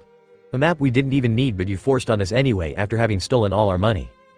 Finwaters frowned, her grip on her handheld fan tightening as the human woman revealed what she had deduced. The anglerfish sighed. That is correct. I call it the deal fruit. I can make and accept deals, bargains, and promises with people while setting some form of collateral. If one of us breaks our side of the deal, the other gets what was put forward. My girls and I have, however, found a useful loophole in these details that offer me information that could not be found anywhere else. Not that I wish to disclose my methods. Neptune nodded, making his decision. We will complete this deal of ours tomorrow after creating a contract to be signed, Jammin, he said. The muscles in his arms tensed, his fingers pressing into the skin in a motion that would be imperceptible if he weren't so tall. His eyes studied her carefully. The extra service I ask you for is to make a deal of loyalty between Hyuzu of the 8 sword style and myself so that, when he serves in our army as suggested by Trihorn, he cannot betray us for any reason, Jammin. You can do this, right? King Neptune, Madame Finwaters grinned. We are going to make an excellent team. What just happened? Coby asked with a blink. Politics, Grace grumbled beside him. It's a disgusting game that slows everything down and stifles progress because everyone wants their own thing. It's one of the reasons the world government is so corrupt. You sound like you have some experience. You could say that. Grace shivered, the phantom sensation of a ball gown falling over her shoulders and brushing against her legs. Art is about emotion while politics are about a lack thereof. They are antithetical to one another. Personally, I find politics to be riveting, Robin commented. Each individual becomes a puzzle one may attempt to solve. A mess of interests and contradictions to exploit with the correct assumptions.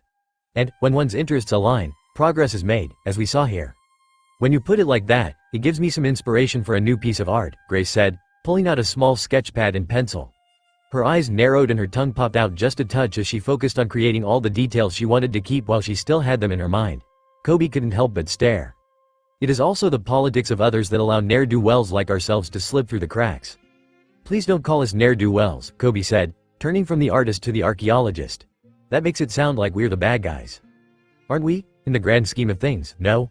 Not the platinum marshmallow, Garp yelled, his snot bubble popping as he awoke, the man falling from his chair. Oh, did I fall asleep? I guess that swim down took more out of me than it should have. Maybe I am getting old, haha. You were old a long time ago, Luffy laughed. Brat. Garp grumbled, but there was no heat behind it.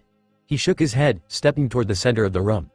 Madame Finwaters bowed to the king and withdrew, taking her leave with the promise to return tomorrow. Garp took the spot she'd occupied, completely ignoring the helpless new Whitebeard commander not 3 steps away. King Neptune, an honor to meet you. Garp, the hero, Neptune Rel of the Marines and grandfather to Straw Hat. Word of your exploits have reached even here, usually through the scared lips of pirates. Why have you come? I'm just here to meet my great-grandson, Garp grinned, again reaffirming to himself and bragging to the world of his family's expansion. But while I'm here, I'd like to extend to you an invitation to join the world government and attend the coming reverie. Neptune's eyes widened, his arms going slack for a moment.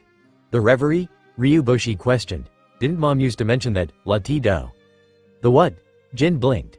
It's a meeting for a lot of royals, Akamambo, Manboshi explained. Only members of the royal families of the world government get to go, and they debate rules and laws that the Navy follows. Do you have the authority to get us in, sir? I'm officially retired, but a lot of those young sprouts still listen to and respect me. Plus, you all were given an offer years ago, so it's still open anyway. I'm just giving you an extra voice inside headquarters. People respect him? Mary thought aloud. Should we be here to hear this? Amy wondered. I mean, we are enemies of the world government. Officially, you aren't here, Ryuboshi reminded them. That said, perhaps you all should turn in until later tonight, Durei Mifa. Thank Goda, Nami sighed. Come on, Luffy. I need to teach you how to hold Ace while he's sleeping. He's getting heavier every day now that Sanji and Amy are feeding him and I can't hold him for this long anymore. Okay, Nami. The couple walked off, their crew following in their wake save for Chopper. He and Dr. Goldie took their own cue, the two taking the chance to move Prince Fukaboshi and Namur into an actual medical office. Ah, but wait, Garp's shaking arm rose, the man unable to argue as the great-grandson he'd come so far to meet disappeared down the hallway. Wait, I'll come too. Vice Admiral, the king said. Garp's muscles locked. I believe we have more to discuss. The old man closed his eyes, slowly relaxing as his body slumped. He shook his head, reminding himself that the Straw Hats would still be around later in the day, before he turned back to the monarch. Yes, tell me more about the advantages we would gain for joining the world government, which has spurred our attempts thus far. Officially, none of your paperwork ever made it in to be processed, Garp began quickly, falling into an old habit of defense. He shook the thought away and confirmed with his haki that none of the pirates were listening in. No, that's no excuse. Plenty of fishfolk have claimed Fishman Island wished to become a member nation, but no officials ever wanted to risk the trek down to confirm. In truth, The slave trade that the celestial dragons support in addition to whatever internal politics you have had here has kept the Navy from interfering on your behalf. For that negligence, I'm sorry. That is a nice sentiment, Jammin, but it does nothing going forward. Why should we join the world government now? The coming reverie will likely be the most important to date since the world government's founding, assuming you come. Also, though stopping it completely at this time is impossible, your membership would slow the selling of fishfolk being captured and sold into slavery. It would be important to note, however, that your membership would most likely be temporary at best. Neptune's eyes narrowed, the giant merman leaning forward. Why? The times are changing, Garp admitted. The world government and the Marines have tarnished themselves in their pursuits of justice and peace.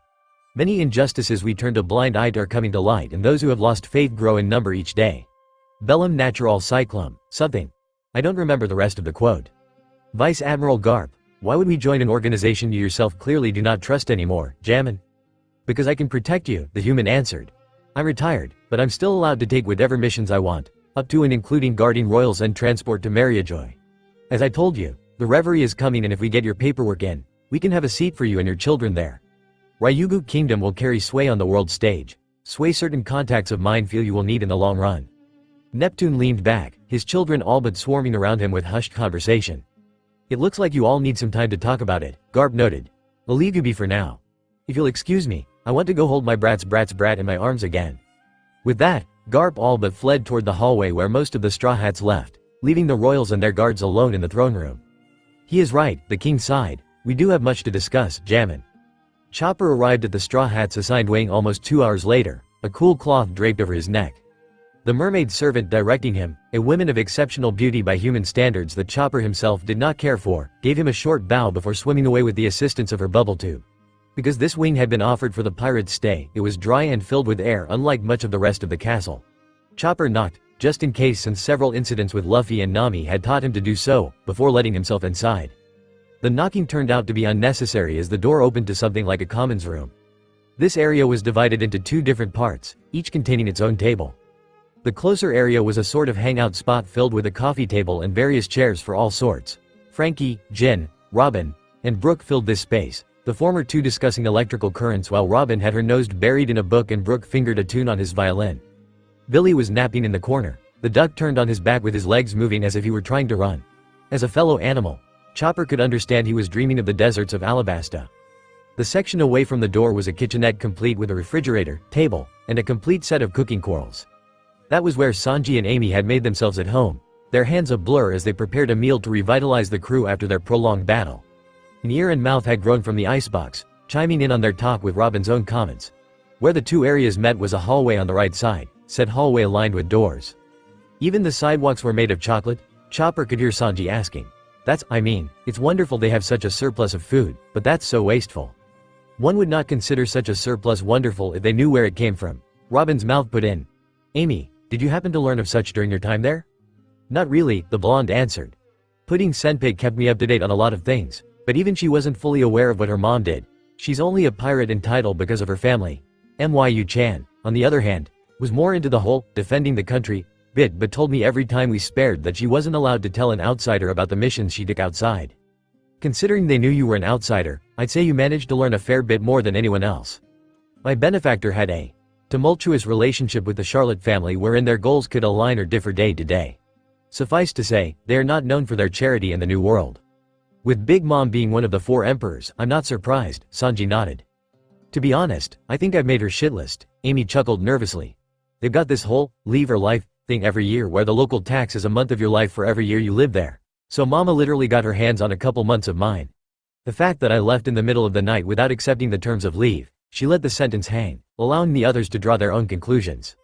I'd have taken that over where I went. The CHHE flare of burning alcohol in the pan before him. Those freaks knew how to cook, but I almost lost my masculinity more than once. It was traumatizing. Traumatizing, you say? Chopper jumped in. Once you're done with cooking, I think we need to get started on the crew's psychological evaluations, and I think you should be the first one, Sanji. Fine, whatever. The blonde turned, breathing out his smoke away from the food while tapping the ashes of his cancer stick into a tiny bowl away from the heat coral. You're the doc, Chopper. So where is everyone else? The reindeer asked, sniffing the room. Mary and Usopp went back to the plaza to retrieve the sunny, Robin offered, through her actual mouth rather than the one on the fridge. She turned a page in her book. You may recall she was quite disgruntled at our need to leave her behind when we returned to the palace. Zoro is napping in one of the rooms while the monkey family is occupying another. Nami refused to allow Garp to play with little Ace-chan if she and Luffy were not there to watch. You sound annoyed, Brook chuckled. I wish to resume Ace-chan's lessons, but I cannot do so with a marine present. Makes sense to me, Chopper nodded. What about Koby and Grace? Don't ask. Sanji and Amy hissed in tandem. Chopper sniffed the air again, searching for a change in topic. That smells great, Sanji. I'm starving. By your presence, I assume that your patients are in stable condition? Robin queried. Yup. Namur actually woke up for a few minutes, but he went back to sleep after we had to knock him out with some drugs. He's still injured and needs his rest, after all. Fukaboshi still hasn't responded, but all his regular stimuli seems to react as normal for the most part. I can't say any more though. Patient confidentiality. Dr. Goldie will watch over them until tomorrow. We've got another 3 hours before the party, Sanji said, the man pulling his tie loose as he lowered the output for the heating coral. Amy, this dish needs to simmer for another 10 minutes and 34 seconds so it reaches the perfect balance of nutrients. I can leave that to you? I've got it, his fellow blonde nodded. Go get some rest, Sanji. You took the most damage out of all of us. I'll call everyone when the food's ready. The man nodded, he and Chopper exiting into one of the empty rooms connected to the commons by a short hallway. Robin sighed, sinking into her recliner with a level of contentment and relaxation few in the world had ever seen from her. Her eyes, all of them around the area, studied her companions. She smiled. She began, have missed this. Nico. Robin smiled, Zoro noted. That in and of itself wasn't uncommon. Robin smiled all the time, but this smile wasn't a muscle memory instinct meant to hide one's insecurities.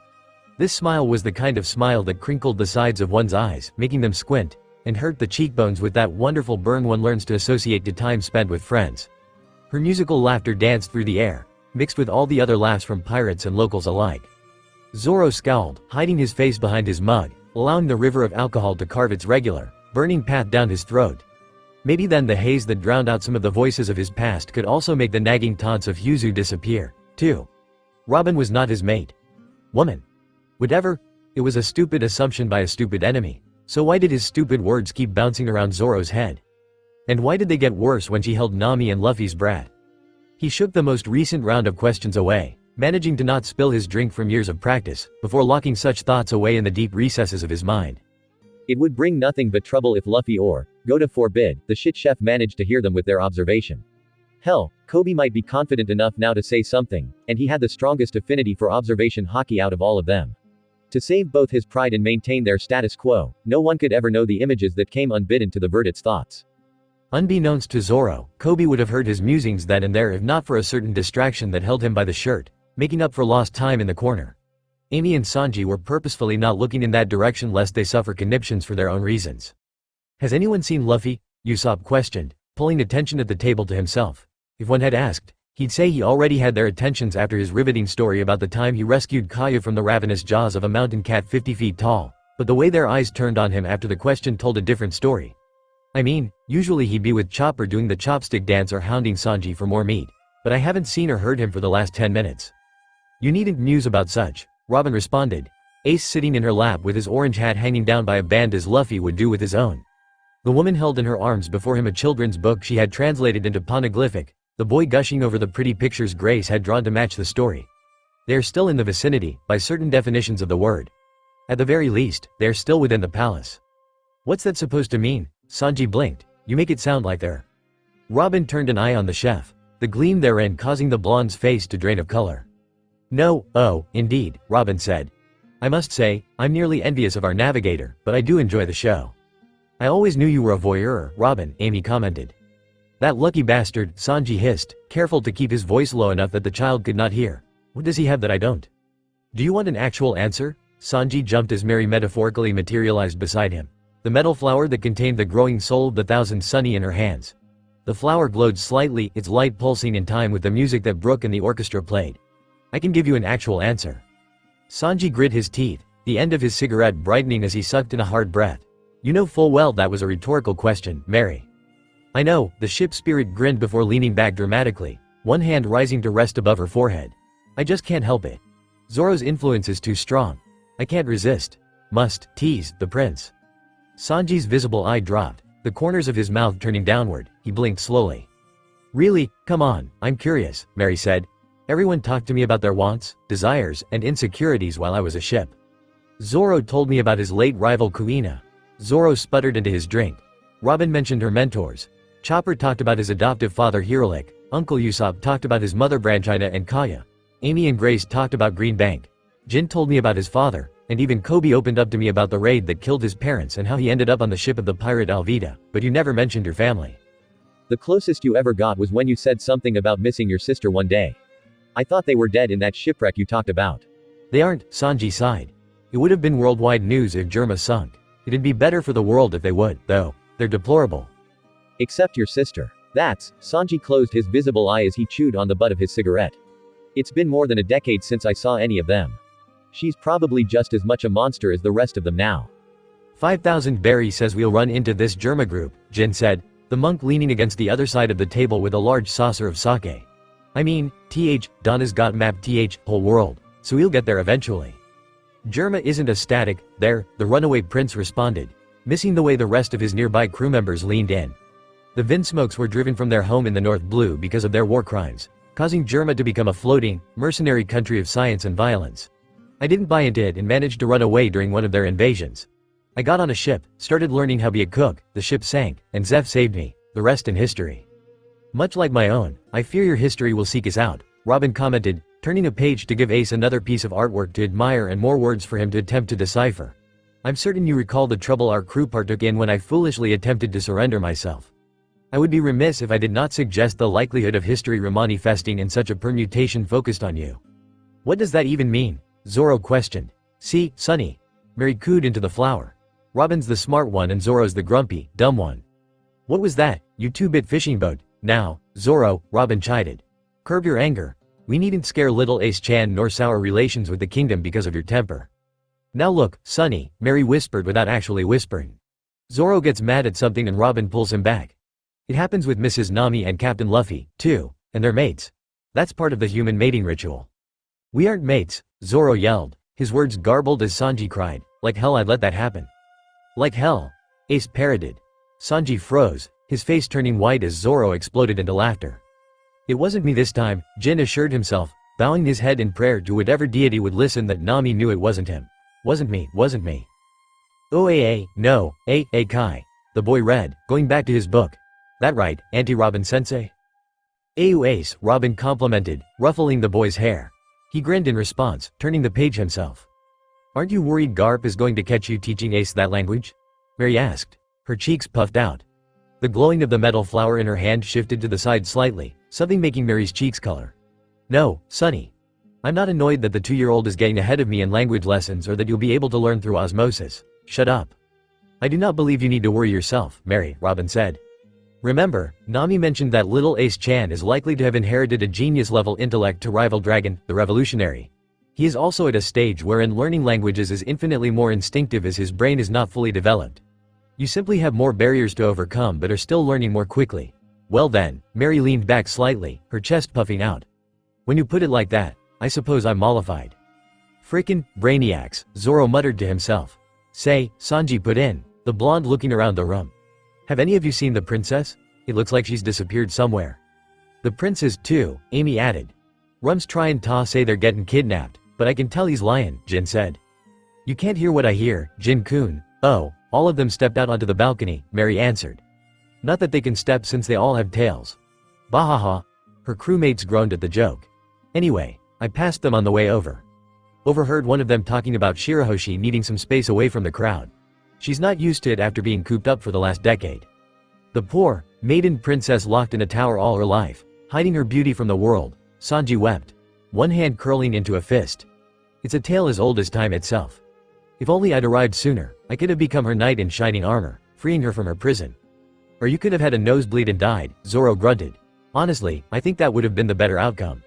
You want to say that again, Moss Head? I'll say it as many times as I want, Arrow Cook? The two stood, slamming their foreheads into each other. Brothers, Jin sighed, standing.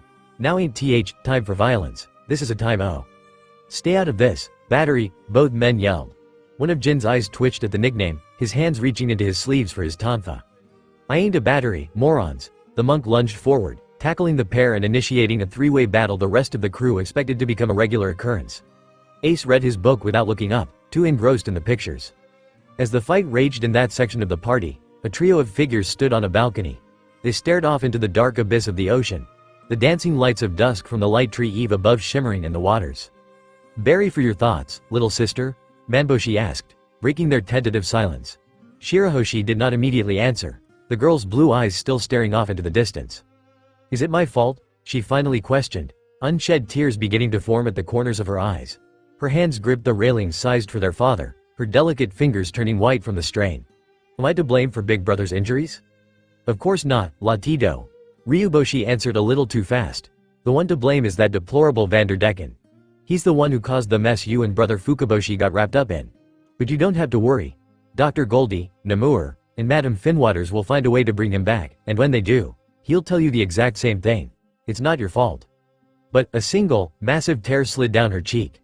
"My heart hurts, Big Brothers. Why? Why'd I have this curse?" "It's not a curse," Manboshi insisted, placing one hand on Shirahoshi's side. "Just like Big Brother's dauntless dragon, Poseidon is a tool you inherited from our ancestors." "It doesn't feel like a tool," she sniffed. "I don't want it and I can't get rid of it." "I don't," she trailed off, her eyes turning to a spot in the distance where she could barely make out moving shadows. She leaned forward, trance-like, before pushing off the floor and swimming away. "Shirahoshi!" her brothers yelled, the two taking to the water as well in chase. They barely kept up, unable to see their sister's face as she pushed forward towards something they could neither see nor hear. They swam in silence for several minutes, the palace becoming little more than a speck before Shirahoshi slowed to a stop. "Sister, where are we?" Manboshi questioned. His words went without answer, shapes swirling forward from the darkness around.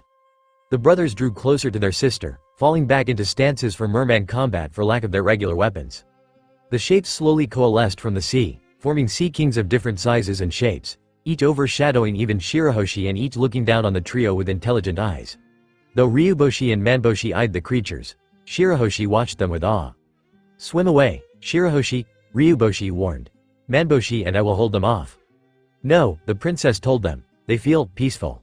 "But sister, your highness, we welcome you," the largest sea king said, all of the massive animals bowing before the princess. The princes gaped at the sight. "We have waited many years for your foretold coming." "Foretold?" Shirahoshi parroted. Her brothers jumped at the sound of her voice, but she could not have guessed why. It sounded to her the same as it always has. "What do you mean?" "Many years ago, near the start of your father's reign over the island of the Sea Dwellers, a group of humans came. Two of them could hear us singing, could understand the voice of the world, reminding ourselves of what we knew would come. They went to the island and spoke to the young ruler. Do you know of what we speak?" Father mentioned it, the Rosette realized. Roger, he called him. Roger and another of his crewmates told Father of what they heard, so they all went to Madame Charlie, who was very young at the time. Father said she told him he would have a daughter, but he would say nothing else about what she said. "You are destined for greatness," a frog-like sea king with a more feminine voice offered. The danger of a great destiny, however, lay in its possibility. Heroes perform acts of greatness, but villains create great catastrophes. As a destined child, you will have one or both of these paths, for there is no middle. "We are yours to call and control, Lady Poseidon," another sea king said. "Whether that is for peace or for war, through will or through force, we will follow you to the end of the world. It is up to you if that is metaphorical or literal." "I don't want to end the world." Shirahoshi's voice cracked, her hands holding each other before her heart. "I don't even want to lead. I don't know how." "That is what makes your heart pure," yet another sea king responded. "What are they saying?" Manboshi hissed to his brother. "I've no idea," Ryuboshi hissed back, "it just sounds like noise to me." "We have come to warn you, Lady Poseidon," a sea king with a long beak and what appeared to be periodic and regular massive tufts of white hair said. Shirahoshi and the princes recognized it as one of those that had fallen into her thrall earlier that day. "The outcome of your eldest brother's health will set you on a path that will be difficult to change. Should he pass or fail to awaken," a brown sea king with a deep voice rumbled, "there is a good chance your destiny will turn toward that of a dark queen. Calypso incarnate, bringing madness, danger, and death to all on the surface. Under your dark rule and our protection, Fishman Island will live unimpeded by any. It would be a harsh but ultimately safe age, so the world sings. Should your brother awaken," the frog sea king picked up, "the future will look brighter but fraught with more danger. Enemies will lurk in every shadow, unexpunged by averted dark paranoia. The line between friend and foe will blur. The war to come may destroy your home along with that for which you care. You may not save them all and plunge toward the dark anyway." "But how do I avoid that?" Shirahoshi demanded. Though her brothers could not understand her words, the stress and desperation in her voice still stood out. "Is there no way to save everything?" Not all can be saved, the last Sea King intoned. To save the most, you must find the others who the world calls for greatness, the ones for whom their time has not yet come. Form bonds with them. Change hearts if you can. Only with a united front can the losses be shrunk. The Sea Kings started to pull away one by one, fading into the blackness of the ocean from whence they'd come. Wait, Shirahoshi cried, her hands reaching for the creatures that please. Something flashed, the princess's eyes glittering that sapphire glow for a long moment. The Sea King with the beak stiffened, its eyes matching the sparkling sign of Poseidon's power. It turned back. Yes, I don't know what to do. What, how? Tears glittered in the corners of her eyes. What could I do? Another moment passed, as if the monster considered how to answer the Rosette's question. Finally, it did. Your best. And then it was gone, disappearing into the obscure waters like the rest of its brethren. Shirahoshi stared off into the distance where they'd vanished. Tear, sister. Little sister. Something pulled on her finger. The girl looking down to see her brothers pulling on her digits while calling out to her. Brother Ryu, she whispered. Brother man, what was that about, sister? Manboshi demanded. Did you just talk to them? What did they say? I need to talk to father. Her voice hitched, the weight of the world settling on her shoulders. The last day had radically changed her life, the scope of everything shifting from the only room she'd known for 10 years to some great destiny that would affect the future of the world. I don't know what to do. Come, Ryuboshi insisted. Let's return to the palace. Vanderdecken is still on the loose. It is not safe for you here. Blast it all, Vanderdecken hissed, punching a wall in his little hidey hole. The small cave he'd found nestled within a coral outcropping was now filled with air courtesy of his bubble coral. But his weakness to the water was only a minor part of his current rage. That damn Hody couldn't do one thing right. All I asked for was a simple distraction big enough to waylay the princes. Something that should have been trivial with all his men. And he goes and gets himself killed in Tarabangoda, damn it. He seethed, the aching in his knuckles a reminder of his weakness. He'd done so much, sacrificed so much, and for what? Because of the day's events. His crew were lost, his ancestors' ship destroyed, and Shirahoshi was as far outside his grasp as ever. Even more so now if her family kept brainwashing her into not believing in his true love. He had gambled everything and lost. Damn it. Damn it all. How am I to save my love from the clutches of her family if all my allies are so incompetent? He paused, his eyes widening as his mind answered the question. His voice dropped to a whisper. Of course. How could I have been so foolish? I had to rely on my crew and Hody Jones because I am weak. That is why Neptune and her brothers will not give me their blessing. They do not believe I can protect my beautiful flower from the dangers of the world. Saying such words aloud, even where only he could hear, cemented them within his own psyche. It made sense. So much sense. That's what the battle was about. The strongest brother testing his defenses to the maximum of his ability, and Decken had been found wanting. I relied too much on others, Vanderdecken hissed to himself. One hand leaned his weight on the wall while the other nursed one of his thighs where a splintered piece of the lost Flying Dutchman was lodged. He dared not remove it yet, afraid that to do so too early would cause him to bleed out. Now, however, enough time outside the water should have passed to clot most of the punctured blood vessels.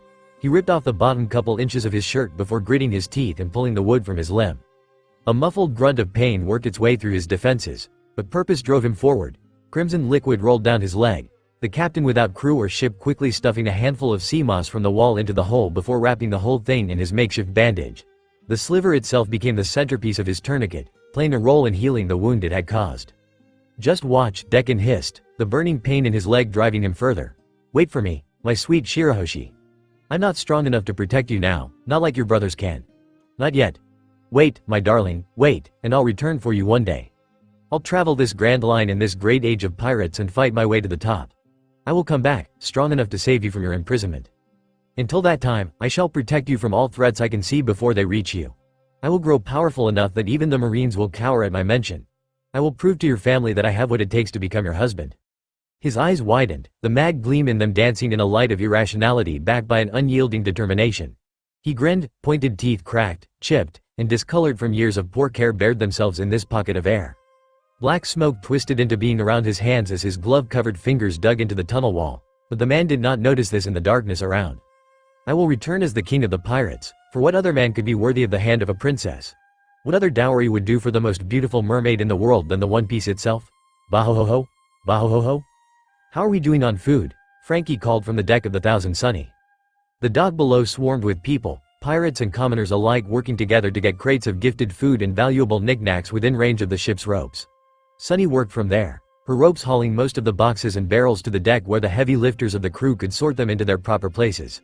Mary would have helped, but she, Robin, and Ace had gone with the king's children to the sea forest to see the poneglyph there. They were due back any time now. Looks like we've loaded almost 300 pounds, Amy answered, double-checking her math on a clipboard she held. 30% of it is meat, so that should hold Luffy for 10 days or so, assuming Ace doesn't take after him in every regard. Based on my calculations, Nami put in, the sellable stuff we have should net us at least 10 million berries, but I intend to sell it for more than that. Also, Ace will eat a quarter of what Luffy does right now. We have a week's worth of food, sparingly, the chocolatier decided. What happened to Garp? Kaku questioned. I haven't seen him since the party last night. I had the cooks put as many sleeping drugs in his breakfast as they had, Nami answered.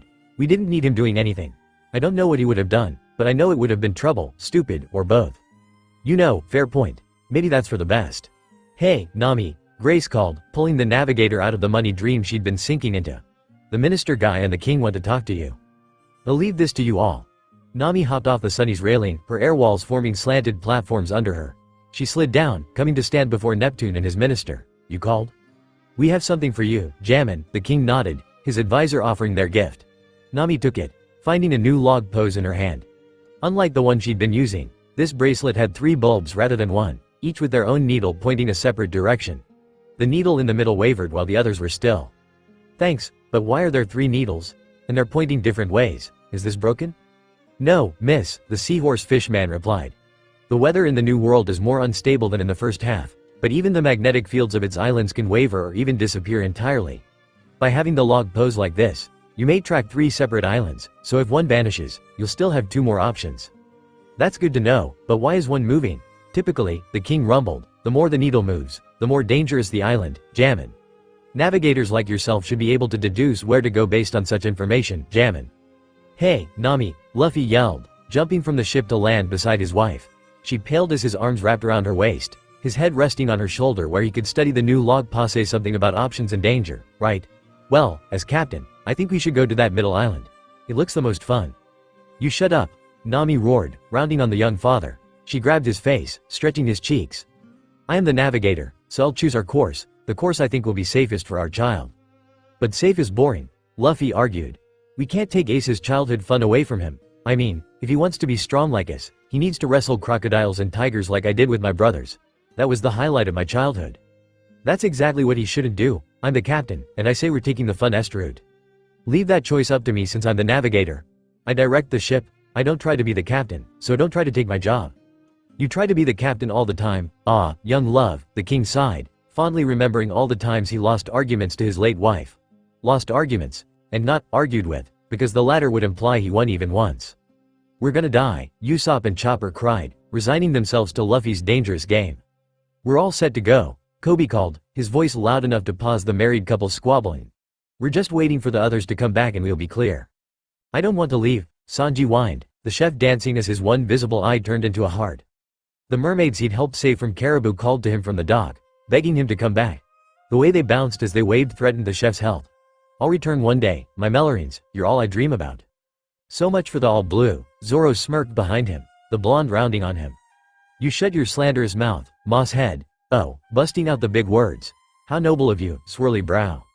That doesn't even make sense, it will once I carve it into you.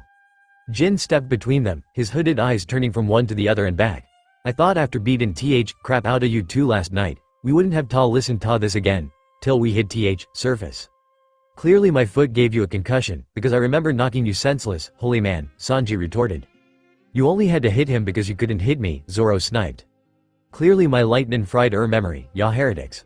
The people I look up to are children, Coby sighed, pulling the hat from a closet for the sole reason of pulling it low over his eyes.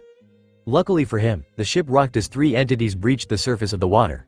The first and second were the mermaid princess and her escort Megalo the shark, each receiving a warm welcome from the citizenry. The last was a turtle taxi, the bubble on its back containing the pirates and princes. Sunny greeted them with a happy roar, the ropes that weren't busy forming a bridge for them to board her. My thanks, Sunny, Robin said, the woman carrying Ace across without fear of the woven structure's integrity. Mary, ever more showmanship prone than the older woman, threw a rope of her own from her sleeve and swung across the sea, letting out an explorer's cry. Those who had lived through the debacle in Skypa recognized it. That's everyone, Usopp called, his voice hitching. Do we have to leave, though? You know, it's really, super safe right here and definitely not hurtling straight toward death. Shirahoshi seemed to start at his words. a far-off look coming to her eyes. Luffy and Nami climbed the rope stairs Sunny made for them, the two still arguing over which way to go. For the last time, Luffy, no, I love you and I'll be married to you until the day you die because we both know you're going to get yourself killed first, but I want that to happen years from now, not tomorrow. Why don't we let Ace pick our route, then? The captain argued. I don't mind random chance. Nami all but squeaked. That was the worst thing Luffy could have said because she did not have a clear argument for it. The whole basis of her side was trying to keep Ace safe by not taking the dangerous route just because Luffy did. Their son, however, would absolutely pick the moving needle. The navigator whined, ever part of her wanting to curse but unable to because of her child's listening ears. Fine, we'll go to the dangerous one. But if anything happens to Ace, it's on your head and I will have my pounds of flesh out of your hide. No you won't, Luffy laughed. If something happens to Ace, they'll have had to go through me first, and I'll never stop until I'm king of the pirates with you and my queen. Ace is the prince. And all of our crew is the royal court. That's royal court, Captain, Coby corrected. Oh, that makes sense. I always wondered why kings needed wet things with their thrones. I don't understand, Amy lamented. He's so smart, so charismatic, but also so freaking stupid. You're telling me, Nami sighed, and I'm the one married to him. The whole rest of the crew deadpanned. We know. Excuse me? The crew turned to see the tall face of the mermaid princess staring at them from just over the railing. Sanji, predictably, went into a frenzy but was held back through the combined efforts of Zoro, Jin, and Coby. Mr. Straw Hat, are you ever going to come back? Sure I will. Luffy responded with a wide grin, the captain picking up his son as the boy ran over to him. Once I'm the king of the pirates, I'll be able to go anywhere. We've got friends on this island, so we'll be back. The princess's shoulders relaxed at the news, but the worry in her blue eyes stayed. I need your help, the princess said, her voice almost a whisper. Tears formed in the corners of her eyes, but that was nothing new. Last night, I learned that something bad is going to happen. Something bad for the whole world. Can we be friends? Sure. Luffy stepped forward, giving the rosette a beaming smile. If you need anything, we'll give you our Den number so you can call us. Keep us updated on your brother, too. We didn't get to talk much, but he's a good guy. Then promise me. Shirahoshi reached forward with her pinky, the lone digit taller and wider than Luffy's whole body. Oh, a pinky promise. Ace realized in his father's arms. You know about them? The princess blinked. I thought they were special to Fishman Island. Nah, Auntie Grace taught me when we got here. You can never break a pinky promise, never ever forever. That's right, Shirahoshi nodded, holding back a sniffle. Never ever forever. Will you promise that we'll always be friends? Okay. Ace leaned in, offering his pinky first. Luffy followed in his son's example, his stretchy digit wrapping around Shirahoshi several times. Nami followed suit. One by one, every Straw Hat, Sunny included thanks to a rope, was in on this promise, even if Zoro needed to be coerced. Kaku, however, refrained, citing his non-membership. Luffy, thank Goda you're still here. The pirates turned. Namur hunched over and breathing hard on their deck. Bandages still ran the length of his torso and his left arm hung in a sling. Other patches of bandages covered his various bruises and cuts that had not healed yet. Namur, Chopper cried. What are you doing out of bed? You need to rest if you ever want to heal. I've had worse, the new Whitebeard waved off. Goldie's gonna scold me later for coming, but I couldn't let you leave without giving you Captain Moby's gifts. Reaching into his pants, Namur pulled out a couple pieces of paper. One contained a Den number with the new Whitebeard flag, a recreation of the original with a whale in the backdrop, while the other had the name Moby written in elegant cursive. That's our number, Namu continued. We're allies now, assuming you'll have us. You were already family because of Ace. Your brother, I mean. But Captain Moby has been impatient for you to cross into the new world. The other is Captain's Vivre card. Follow it, and you'll always find us. Join us for a party sometime. I'm sure the others would and son. Captain Moby specifically wants to meet Ace and Mary. Thanks, Namur, Luffy grinned, taking the pages. He passed the Vivre card to Nami, trusting that she would keep it safer than he could since she already had one from that one pirate from Thriller Bark whose name he didn't remember, before handing the number to Usopp since he was the one that cared for the ship's adult Den Mushi. Just remember, this is our journey. My brother Ace and I didn't want to rely on each other, that's why we left at different times. If we call for your help, things have gone bad, real bad. How bad are we talking? The fishman questioned, like War of the Best Bad. Robin, list words that mean bad. Suboptimal, the raven-haired woman offered. Catastrophic. Tragic. Debauched. Askew. Horrific. Disastrous. Grim. Cataclysmic. Bleak. Mal. Terrorifico. Pavarosa. Kae. No, the one you and Coby don't like. Fubar. Yeah, that one. Luffy turned back to the fishman pirate. We can handle all those other things, but we'll call if things go FUBOT. Fubar, Captain. Yeah, that. Namur barked out a laugh, every one of his sharp teeth meeting the air from the size of his smile. Nodding to the crew, he made his way back to the railing. I'll let you all get on your way. My mission here is done. You all have a positive relationship with Fishman Island, and Hody Jones is gone, so I'm gonna return to the Ahab renewed when Dr. Goldie gives me the go-ahead. I look forward to meeting you all again in the new world. His piece said. Namur dropped to the docks. Shirahoshi took that as her cue as well, the proto-giant mermaid backing away from the Thousand Sunny. Everyone wave, Frankie advised as he pulled various levers. We're talking off, and it's gonna be one super trip up. Taking his advice, the crew, and Kaku, lined themselves along the railing, waving to those they knew by name. Bye-bye, Mary-chan, Chopper-kun, and Sanji-kun. A certain gaggle of mermaid called, come back sometime. Good luck, Luffy, Namur yelled, his unbroken hand in movement. I'll see you on the surface. Thank you for all your help, the princess shouted. You're heroes to us. Farewell, darling. Madame Finwaters waved with a lick of her lips, the words sending a shiver down Kaku's spine. Come visit my girls and me again sometime. I'm never coming back, Kaku vowed, Amy and Usopp beside him cracking up at his expense. Within a minute, however, the Thousand Sunny had vanished into the island Double Bubble's artificial port, the Straw Hat Pirates leaving the country's borders after a wild couple of days. Slowly, the fish folk that has come to see them off dispersed back to their lives. Lives that continued as they were only because of the heroes who had just left. The king and his 3 youngest children remained a while longer, each allowing their mind to wander to what they had learned and what the future may hold. Your Majesty, a voice shouted, the king turning to see one of the runners in his employ. For him to be here must mean something of urgence had happened at the palace. Your Majesty, have the Straw Hats left already? They have, Jammin, the king answered. Why? What has happened? We were going through the treasure vault as you requested and found something odd. A letter, addressed to the pirates who just left.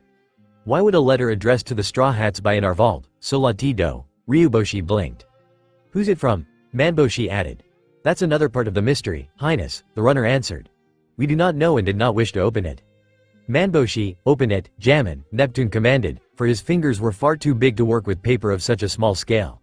His youngest son nodded, accepting the envelope before cutting it open with the point of his sword. Well, who is the sender? That may answer how it came to be in our possession without our knowledge, Jammin. It appears to be from a friend of Luffy's, Manboshi said, Ryuboshi and Namur reading over his shoulders. This says he fought with Luffy in the war. In case you forgot, Luffy, and that he plans on meeting with the crew in the New World. Thing is, I don't recognize the name at all, and Luffy's fight was worldwide news. You were there, Namur. Do you know him? Afraid not, the pirate answered. That's weird though. I knew every pirate at the war, personally or secondhand, but I don't know that name. Who is it, Jammin? I'm not sure, some guy named Jinbei. Nami sighed, the content exhalation highlighting her current happiness. She lounged in the Thousand Sunny's bath, a rain cloud drizzling over her body. Several feet away, her son played in the tub with his toy copy of the Sunny, Ace splashing water over the rim without a care. Chopper rested against the door, the doctor reading through a medical textbook while keeping a half-watch for the crew's perverts. Nami didn't trust that Ace's presence nor the threat of Luffy's retaliation would stop them from peeking. It's been too long since I've enjoyed Sunny's bath, she sighed, the tension from their latest escapade draining from her shoulders. So Ace, what did you think of your first real adventure? It was great, Mommy, the boy answered, leaving his toy boat to float as he turned to face his mother. I loved it. You and Daddy and everyone else were so stewong and cool, and I got to meet Old Man Garp. And the party was so much fun, I can't wait until I'm as stewong as you all. That'll take a while. Nami hummed, cupping some bubbles into her hand before booping Ace on the nose. The action left a dab of suds on his face, causing Ace to giggle. You need to grow up to be big and tall like Daddy before you can fight like us, you know. I can't wait to grow up. Nami's smile wavered, the young woman gathering her child into her arms. She held him gently, nuzzling her cheek into the top of his black hair. Don't, she begged. Don't what, Mommy, don't want to grow up. Why? Because, Nami said, but she decided that wasn't a good enough reason, not for a child likely to be just as stubborn as her and Luffy. Ace, did you know Mommy used to be a kid just like you? No way.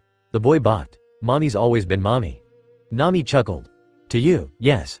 But before you, even before I met your father, I was a little girl living in the East Blue. I had a mom and an older sister and a man I looked up to like a father. Oh, I know one, Ace said. That's Auntie Noji? Auntie Najiko, yes, Nami nodded. She's my sister. Oh, I wish I could see her and Genzo's faces when they learn about you from the papers. Those should be coming out sometime soon. But anyway, I didn't get to stay a kid. I was forced to grow up fast. Why? Some mean bad guys came to our village. I was about 5 or so at the time. They were way stronger than any of us there and started stealing money from us. My mother Belmir tried to fight them, but she wasn't as strong as any of us on the crew now, and she lost. Nami felt a tear slide down her cheek as she remembered when she accepted her adoptive mother and lost her in the same instant. She forged ahead, thankful that the drizzling rain would hide her tears from her son. Those bad men found my first maps and forced me to work for them. They stole away my chance to be a kid. Mommy, Ace reached up, hugging her as best he could. He might not have understood all the details, but he knew his mother was sad from the memory. It's okay, Mommy. Yeah, it is now. She smiled. In the end, that's how I met your father, and eventually you came along because of that. If you want to get strong, then I want you to have a childhood more like Daddy's, okay? He got to become really strong while also having a lot of fun. Ace stood, an idea coming to him. He paddled and waded to the edge of the tub before trying to lift himself out. He paused, turning back. Mommy, what happened to those bad guys? He asked. Your daddy happened to them, his mother answered. When I told him what they did to me, he and your uncles Zoro, Sanji, Usopp, and Jin charged in and wrecked everything those bad guys made, driving them away. Why? I'm gonna go ask Daddy what he did to get so stew on. I'll get stew on, too, so I can help drive off any other mean guy that makes my mommy cry. Well, I suppose we've been in the bath long enough, Nami decided, refusing to allow her child to run around the ship without any supervision yet. Remember, we need to dry off and put on clothes before we leave the bathroom. She dismissed the cloud, the atmospheric phenomena dissolving into nothingness with a precise wave of her hand. Ace had already squirmed his way out of the tub, the boy now trying to dress himself. In his haste to leave, he'd only dried himself halfway and now faced the trouble of damp clothing. Nami held one hand up, stifling her giggles as she watched her son trying to wiggle his way into his shorts while the pants refused to go easily. The water still on him served to make the denim stick to his legs, something that Ace apparently took to be a personal challenge. Let me help you, sweetheart. No, Mommy, I got this. The navigator stood there for a few minutes, drying and dressing herself while her son struggled with his accepted quest. He did eventually dress, but only after Nami sent a warm wind to dry him off the rest of the way. Even so, Ace looked very proud of himself as Nami scooped him into her arms and walked out toward the deck with Chopper behind her. Let me through, you shitty monk. The voice of the ship's chef growled from just around the corner. You can't block me from such a holy scene as Nami swan bathing, it's like you're cheating me out of enlightenment. No punishment in the underworld is as cruel as this, the voice of the musician agreed. I should know, yo-ho-ho. Even if Ya got past me, I doubt Sunny'd let Ya try to peek, Jin rebuffed. Not T, mention what Donna do to Ya. That's not something I want young Master Ace T, see. The monk paused, a hand resting on his shoulder as Nami stepped around him. Sanji and Brook visibly deflated at their missed chance. Thank you, Jin, the navigator said. I didn't ask you to do this, but thanks. Thanks, Uncle Jin. Ace all but parroted. The monk straightened at the praise and, for a moment, Nami saw him replaced with a happy dog wagging its tail. Already, he was firmly wrapped around her son's finger, something that would be both helpful to Ace's safety and a detriment to his discipline. Not that there was much discipline on the ship to begin with, and what did exist didn't exactly skew toward good behavior. The moment broke, however, when the ship rocked. Everyone but Chopper caught themselves, the doctor rolling over the carpeted floor before hitting the wall. Jin flinched, the secondary voice in his head laughing uproariously. Sunny, report. Nami ordered, one hand on the wall securing her footing as the ship rocked again. Captain's fish is caught in a current, the ship supplied, seems bad. I can't leave him alone for 10 minutes, Nami swore, hurrying toward the deck. She didn't bother reaching for the door handle, Sunny opening it for her before she reached it. She stepped out, the others following, only for her to freeze. That's the Whitestrom, Robin confirmed. Said current writhed above like a giant eel, its gushing speed making the water within appear such a light blue to be nearly white, explaining its namesake. Captain's fishing expedition was quite successful until we ran into it. I would not lay the blame on him. No, Coby agreed, his tone dripping with sarcasm. Captain Luffy just didn't want to move away because he thought going into it would be a fun ride. Now we don't have a choice, Luffy supplied. Yes we do, Grace countered. Luffy's catch. A brown tadpole-shaped sea king larger than the Sunny 3 times over. Sunk deeper into the white stump. Cut the stupid fish loose. But that's my lunch, our lunch. Shut up, Luffy, much of the crew roared. Billy offering his own 2 cents with the crowd. Only Sanji, Zoro, Robin, Frankie, and Brook refrained, either through agreement with the captain or because of their own emotional control. I'm with Horn and his lady friend on this one, Kaku offered. If we just cut the fish loose, we could avoid all this. You don't get a say, Luffy denied, now if you joined my crew. Nope. Not worth it. Luffy shrugged, had to try. Now isn't the time for that. Mary warned them, The last pieces of the ceased the Whitestrom's border. We'll have to hope for the best. Crap, Nami hissed. Everyone hold on to something. This is going to be a bumpy ride. What's so bad about it? Zoro asked, the man hooking his arm through Sunny's railing. There are no records of anyone surviving the Whitestrom, Nami explained, dread welling within her as she watched the legendary current draw them closer. Robin crossed her arms, blooming arms everywhere to help secure her crew. We'll need to rely on Luffy's dumb luck to survive. Sunny, Frankie, do what you can. We'll try, the cyborg promised, forcing his way to the steering wheel. Sunny, let's get angled with the current to minimize sideways impact. Mary, help us. You got it, the older Klabouterman nodded. Roger, Maker, Sunny answered, ropes forming pseudo-fins to turn her bow in the direction the current flowed. Within moments and still mostly at an angle, Sunny's keel touched the outside of the current. Another moment sucked them in. The inside of the White Storm beat the ship like a ball in a pinball machine, the moving water batting the ship from one side to the other and back. Her crew screamed, each clinging to whatever they could hold on to avoid being tossed to the merciless ocean.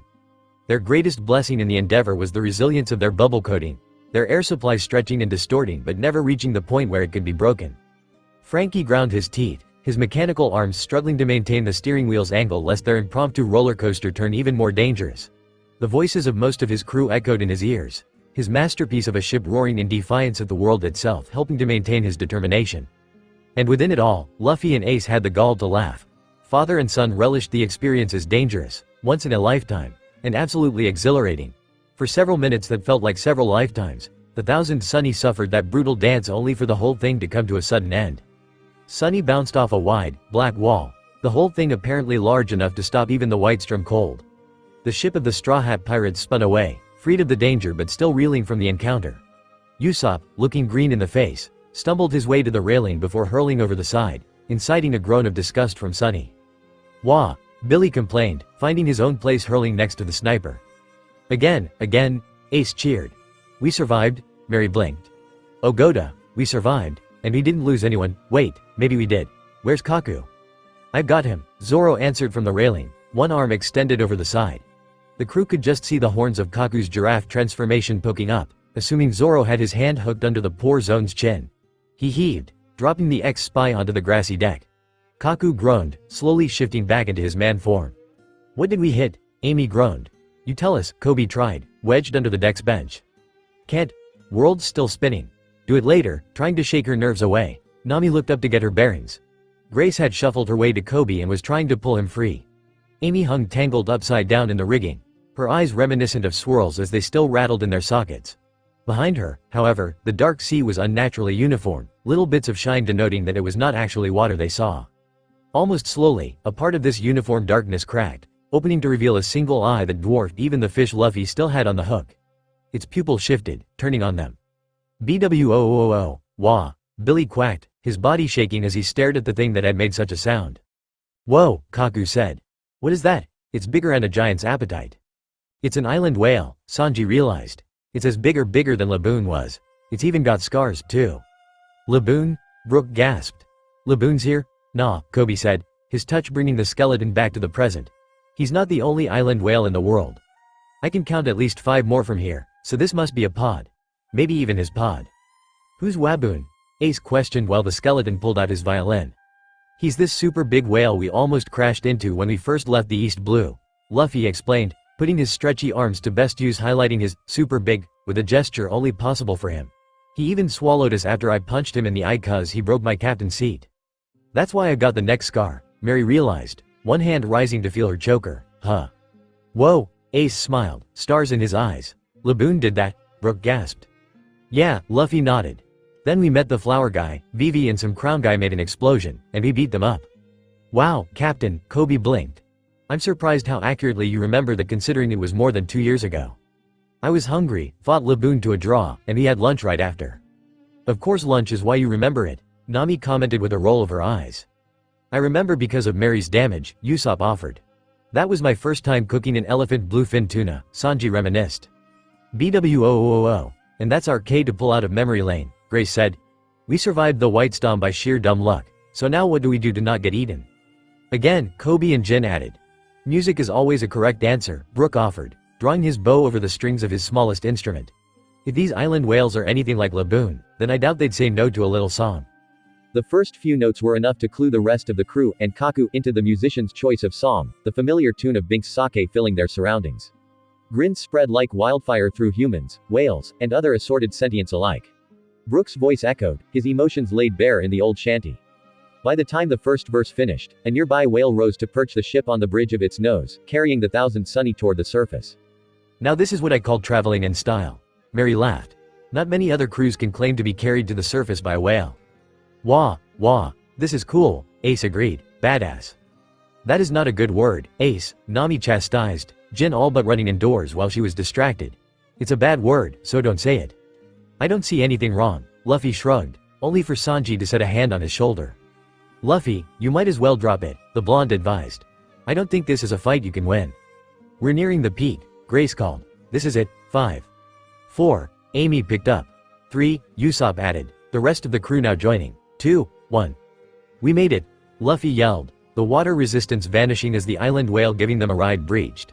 Sunny shot into the air, her silhouette highlighted by a flash of lightning. Rain poured down on them as her coating popped, officially announcing the Straw Hats' entrance to the new world. They had a moment of pause as Sunny landed back on the ocean, only for fog to creep in on them from all sides. Shadows loomed in the mists, slowly condensing into the massive blue and white hulls of marine battleships, their flags flapping in the wind. The Navy has us surrounded already? Chopper demanded. More and more battleships appeared, over a dozen now surrounding the Thousand Sunny. We just got here and now we need to get out of here. Nothing eludes the Navy save Baltigo, Robin said, they see our every move. Guess we're fighting for our lives again, Zoro nodded beside her, nothing new there. You two are way too calm, Usopp accused, readying his kabuto for battle. What rotten luck, Jin agreed, prepping his tonfa. Good thing fate ain't gonna let us die here. Something doesn't feel right about this, Mary commented. Anyone got a way out? Grace questioned. My paints aren't very effective in the rain. Wait, where's Luffy? He was just here. The captain stood on his captain's seat with a laugh, a wag Sunny to open her mouth and start readying the gown cannon. Show no fear, the captain ordered. Push through, show these Marines that the Straw Hat Pirates will never back down. You can't be serious, Usopp whined. You heard the man, Zoro said, drawing his swords. Less talk and more action. Wah, Billy nodded, his tail feathers spreading out with a crackle of electricity. Luffy, wait, Nami yelled, his wife pushing her way through the storm so he could hear her. Those ships aren't real, they're a special kind of mirage found in the Malventimore Sea. Meet all for me? Luffy asked. No, Malventimore, it's a part of the start of the new world known for always having bad weather, and we're caught right in it. On K, the marine ships started vanishing one by one, each turning to mist and leaving behind nothing to show anyone had seen them. Thunder boomed, a raindrop the size of a small island crashing to the sea off their starboard bow. All hands on deck. Welcome to a sea known for its terrible weather surpassing anything seen in paradise. We're pulling through this storm come hell or high water and we aren't done until I say so. Their relief cut off by an admittedly expected emergency, the deck bloomed into activity. The storm that followed and the mad scramble the crew partook in to keep the Sunny from flipping more than a dozen times over beat out both the first stretch after Reverse Mountain and the inclement weather that shielded the Sabaody archipelago by a considerable margin as promised. Unable to help with the nimble fingerwork, the pet of the ship gave himself the job of making sure no one, Ace especially, fell overboard. Ace had never seen such an uncontrolled and ever-changing storm before, but his fear of the clouds and waves was alleviated by his mother's firm hand and his father, uncles, and aunts, and Kaku, running across the ship. Without fear to focus him, the toddler marveled at the wondrous natural threats that appeared, such things including, but not limited to, biting rain, hail that dwarfed the Sunny, winds that lifted the ship from the sea, twisters that turned into typhoons, typhoons that somehow turned into firestorms, and a flash-freezing sky avalanche. The ship rumbled, but in more of a warning from the spirit housed within than any seaquake. To the rest of the crew, it sounded like an indistinct warning considering not even Sunny fully understood why the currents beneath made her so uneasy compared to the raging storm or the fact that Robin's giant bloomed arms were making a massive snowball. Mary, on the other hand, could translate, understand, and put into words the rumbling of her fellow ship. Mrs. Nami, the white-haired ship girl yelled as thunder cracked across the sky. Sunny thinks the ocean's gonna split right below us. She's prepping a coup to burst just in case. Thanks, Mary, Frankie, Sunny, put us in paddleboat mode and keep us on water. If the ocean opens below us, I don't want us free-falling. You got it. Frankie took the time to strike his signature pose before running to the helm to do as told. The rest of the crew scurried to the stern or the rigging, securing Nami's trees and other semi-loose cargo or tying up the sails so the wind wouldn't pick them up. Again, sure enough, A minute later and Sunny's prediction turned true, the ocean parting as if a certain prophet was leading people out of enslavement somewhere far below. Panicking, Sunny launched her paw anchors, her claws digging into an iceberg still present from the aforementioned avalanche. The chains connecting to the paws drew taut. "Oh, that wasn't a good idea," Amy said as the ship swung on a collision course with the sideways wall of water. Similarly, and nearly equal in speed, the force pulled the iceberg to the edge of the split. Above, said ice reached the end of the traditional understanding of the sea, gravity taking hold.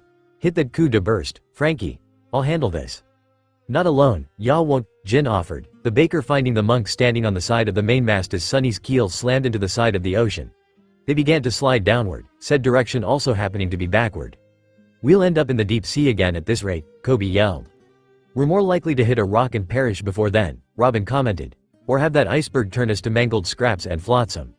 "You're too calm," Usopp cried again, tears in his eyes. "Whatever it is you're doing, do it fast, the divide behind us is already filling." Combination attack. Amy and Jin called as Frankie pulled the lever that released their readied coup de burst. The chains went slack as Sunny rocketed upward toward the falling hunk of ice. In time with this propulsion, Jin thrust his hands upward while Amy extended her legs, using him as a springboard. Lemon lightning. The name would need some workshopping, but the results were indisputable. Like a bolt of soaked-to-the-bone lightning, the weightless woman shot through the air only to punch the iceberg. With her increased mass on top of her maintained speed, the frozen obstacle cracked and shattered. Bits and pieces fell past or bounced off Sunny's hull while Jin caught the woman-turned missile as they sped by. Water rushed in, filling the phenomena behind them as the thousand Sunny flew into the distance, nearly clearing the storm. Billy shot above, absorbing a bolt of lightning that would have hit the ship at her apex. Even with the distance covered, it took them another 10 minutes before Nami breathed a sigh of relief and allowed them to rest. "Yo-ho-ho," Brook panted despite his body not possessing lungs and, therefore, should not have allowed him to be out of breath. "That sure got my blood pumping." "Ah, but I don't have any blood to speak of." "Yo-ho-ho, skull joke." "It's a good thing all my parts are waterproof," Frankie commented, the cyborg double-checking his systems just to be sure. "That was worse than anything we saw in the first half." "Wah," Billy shuddered, trying to shake himself dry. Again, Ace cheered. "I thought I was gonna drown standing up," Usopp complained, shivering. "I'm soaked and starting to chafe." "Hey, Nami." "Yeah, we're good," the navigator answered, said woman drawing her cover up close where the biting rain and sudden cold had caused a certain reaction. Ace nodded at something behind her. "Girls first, then boys. We still need people out here in case that storm chases us down again, now." She stopped, a pair of arms wrapping around her waist. Ace giggled in her arms, staring up at a face over her shoulder. "How was that, Daddy?" the boy asked. "I was super quiet like you wanted." "Yes you were," Luffy responded, his breath hot on Nami's ear. He planted a light kiss on the back of her neck, whispering, "You know we're gonna need our navigator just in case. I think you need to stay by my side." "I think you forgot we have our own bathroom," his wife responded. Most of the crew turned away, trying to ignore them. The woman turned to their child. "Ace, go with your Auntie Robin, okay? She'll help you pick out some dry clothes." "I suppose I can volunteer," the raven-haired archaeologist smirked, bloomed arms taking the child. She shot the couple a knowing look. "Don't take too long." The crew reconvened an hour later, each and everyone in new, dry, unruffled clothing. The sun shone above, bathing Sunny's deck in warmth and light. In fact, the light was almost comparable to a heatwave that would not have been out of place in the deserts of Alabasta. "I'd forgotten how temperamental Grand Line weather is," Amy commented, the blonde stretching on the deck. With her cake dress drying, she'd switched into something more common for a day in a park. Her yellow shirt was somewhat baggy, but it was also a tad small, the hem barely reaching the middle of her stomach. The brief flash of skin gave way to a pair of Daisy Dukes followed by her long legs. Where her dress prioritized a certain definition of fashion, this outfit was pure comfort. Totland is a string of islands close enough that THTHER, and some of Big Mom's kids have powers that allow them to affect it. They never let it rain since that would damage the candy houses. "Cool," Mary said, the Clabouterman having shed her suspenders for a red one-piece, a sheer cover-up, and a white skirt. She'd allowed Grace to braid her hair, though said braid only came to just below her shoulders, and she'd put a bow on one of her horns. "Man, it's inconvenient when I can't just phase the water out of my clothing like I can with myself. I miss my suspenders." "Keep bragging," Coby groused, the young man dressed in a t-shirt bearing a T-Rex with plastic-grabbing arms. The word, "unstoppable," printed below. He'd also pulled his hair back into a short ponytail to keep it from spreading out as it dried as he knew it would if not managed. Pashokusha and Imono crossed his back on his old bandolier, which took away from his t-shirt somewhat. "That's a luxury of yours none of the rest of us know." "I can actually do something like that," Jin said. He traded out his robes for an open beach shirt with various sharks on it along with a pair of board shorts, his tonfa hanging by his sides like in the days of old since he couldn't keep them in his sleeves currently. He still wore his beaded necklace, however. I can turn myself into lightning for a moment and it's enough to burn off any lingering water. Honestly, I can get pretty close, Grace offered. She had abandoned her bodysuit for a more traditional outfit, including a diagonally striped, one-armed rainbow shirt. Her flower-patterned skirt fell to her knees with a slit in the right side, showing that he also had a pair of spats underneath. Her hair was free of its braid, falling freely. Her satchel of paints hung from her shoulder. I mean, water is a chemical, but it doesn't react that well with my devil fruit powers. I can get it off, but it takes just as long as using a towel, though it's more thorough. Really? Chopper questioned, pulling a notepad from his pocket. But you can control water, just not at any speed that would be useful in combat? That's about it, the chem woman nodded. It's the same with salt, though a little better since I can divide it into smaller parts. And I can't control saltwater at all. Fascinating, I needed that. Robin heard Nami mutter under her breath as said navigator stepped out of the room she shared with the captain. The archaeologist turned another page in her book, choosing not to embarrass the young mother, yet. Almost bouncing on her feet, Nami slid down the railing in her simple white dress, Billy meeting her at the bottom. She looked across the deck, taking note of those present. Where's Ace? He's in the kitchen, Coby answered. Zoro-sensei and Sanji got into an argument about who was going to watch him until you got back, but Sanji won their game of rock paper scissors. Zoro actually wanted to watch my son. He wanted to teach Ace how to do a proper push-up and get him started with my old Bakken. Captain Luffy wasn't here to tell him no, if he even would have. Of course not. Nami rolled her eyes. Luffy stepped out of their room above, distinctly trying to act too normal. So, what's he doing with Sanji? Trying to learn how to cook. Hopefully we can teach Ace to curb the appetite he'll have before he and Captain Luffy eat us out of house and home. I'll have a hell of a time budgeting that, the navigator complained. Well, I won't interrupt their lesson. Cooking is a good skill to learn young. Inside the ship, things were progressing nearly as well as one would think. Ace sat on the counter, on a towel so Sanji could move him without needing to stop to clean the countertop if necessary, while he watched the chef work his magic. The boy was dressed in a cute little polo decorated with pink flower petals over a black background and his orange hat hung behind him, the string tucked into the shirt's collar since its weight would press against his small neck otherwise. There had been little of the sea king his father had caught that remained edible after the Whitestrom and the following storm, but Sanji had used the chance to show the child what could and could not be salvaged and why. He'd also run through the basic equipment used in the kitchen and their uses. And what is this, Ace? The blonde asked, holding up a bottle with a nozzle on top. Alcohol, not booze. And what does it do in cooking? Goes whoosh on fire, burning bad things off the outside. Very good. Sanji turned the bottle over, a splash causing the very effect Ace had just mentioned. The boy clapped. Sanji grinned, now holding up Zoro's wanted poster. Now, Ace. What's this? Uncle Stupid Moss. Perfect answer, you get a cookie. I never thought you'd be so petty, Kaku commented from the table as the young boy nibbled on his reward. The crew's guest had appropriated some of Sanji's clothing, now wearing a blue button-up and a loose tie with fish jumping up a waterfall. His swords hung on either side of his black slacks. You realize Zoro's gonna try to have your hide. He can try, Sanji replied, pulling the dish from the heat and setting it to the side. Too bad the moss-headed idiot is too slow to get me. Plates clattered, both blondes turning to see what had been a cooling dish now nothing but a couple puddles of sauce on a dancing platter next to Luffy's son. That said dish had been as tall as the boy did not go unnoticed, nor the fact that the child had not moved despite the fact Sanji had set it out of his arm's reach. Still, spots of sauce ringed Ace's lips, though he was actively trying to erase that evidence. Did you just eat that whole thing? The chef demanded. No, Ace denied. I ate half 'cause mommy says to share with friends. Sanji quirked an eyebrow, admitting to himself that Ace was a better liar than his father. It was a skill he must have picked up from Nami. Still, being a child meant he left plenty of holes in his story. Oh, and who ate the other half, then? Lily did. Who's Lily? My friend. Sanji waited for the child to further elaborate while Ace didn't understand why Uncle Sanji didn't get it. Lily was Lily and she was his friend, so he shared his food with her. Adults were stupid sometimes. All except his mommy and Auntie Robin Sensei, of course. They couldn't be stupid, they were too smart for that. Why did you eat this whole thing without waiting for the others? I only ate half. Why didn't you wait? Sanji rephrased. Daddy and old man Garp say you always gotta eat when you can, 'cause you don't know when you'll eat next. Especially if you need to kill the tigers and crocodiles and monkeys and bears yourself. That explains so much, the chef muttered to himself, trying to come up with ways to explain to the child that he can't just eat everything before everyone gathered.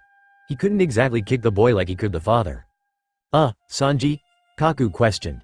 Turn around. The chef glanced at the runaway before doing as told, only to get a glimpse of a whole pot of seafood soup disappearing into seemingly nothing. He goggled as the now empty pot clattered to its side. "Lily," Ace shouted. "You said you'd save me half." "Sorry," a tiny voice responded from within. "I forgot." "I'm sorry, what in Terabang?" Sanji demanded. A speck jumped to another plate, this time devouring half of the octopus there before lifting the plate and throwing it to the child. Sanji caught it before it could reach Ace, but he was powerless as whatever or whoever Lily was ate half of everything else he'd made in moments.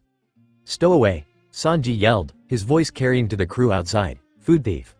"Whoops," the one called Lily said, jumping from the counter with her portion of the thievery done.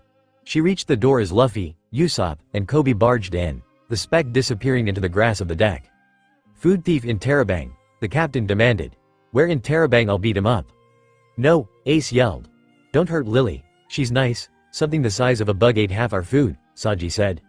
"No," Ace dropped from the counter, leaning over after all his practice to be able to fall from high places like his daddy.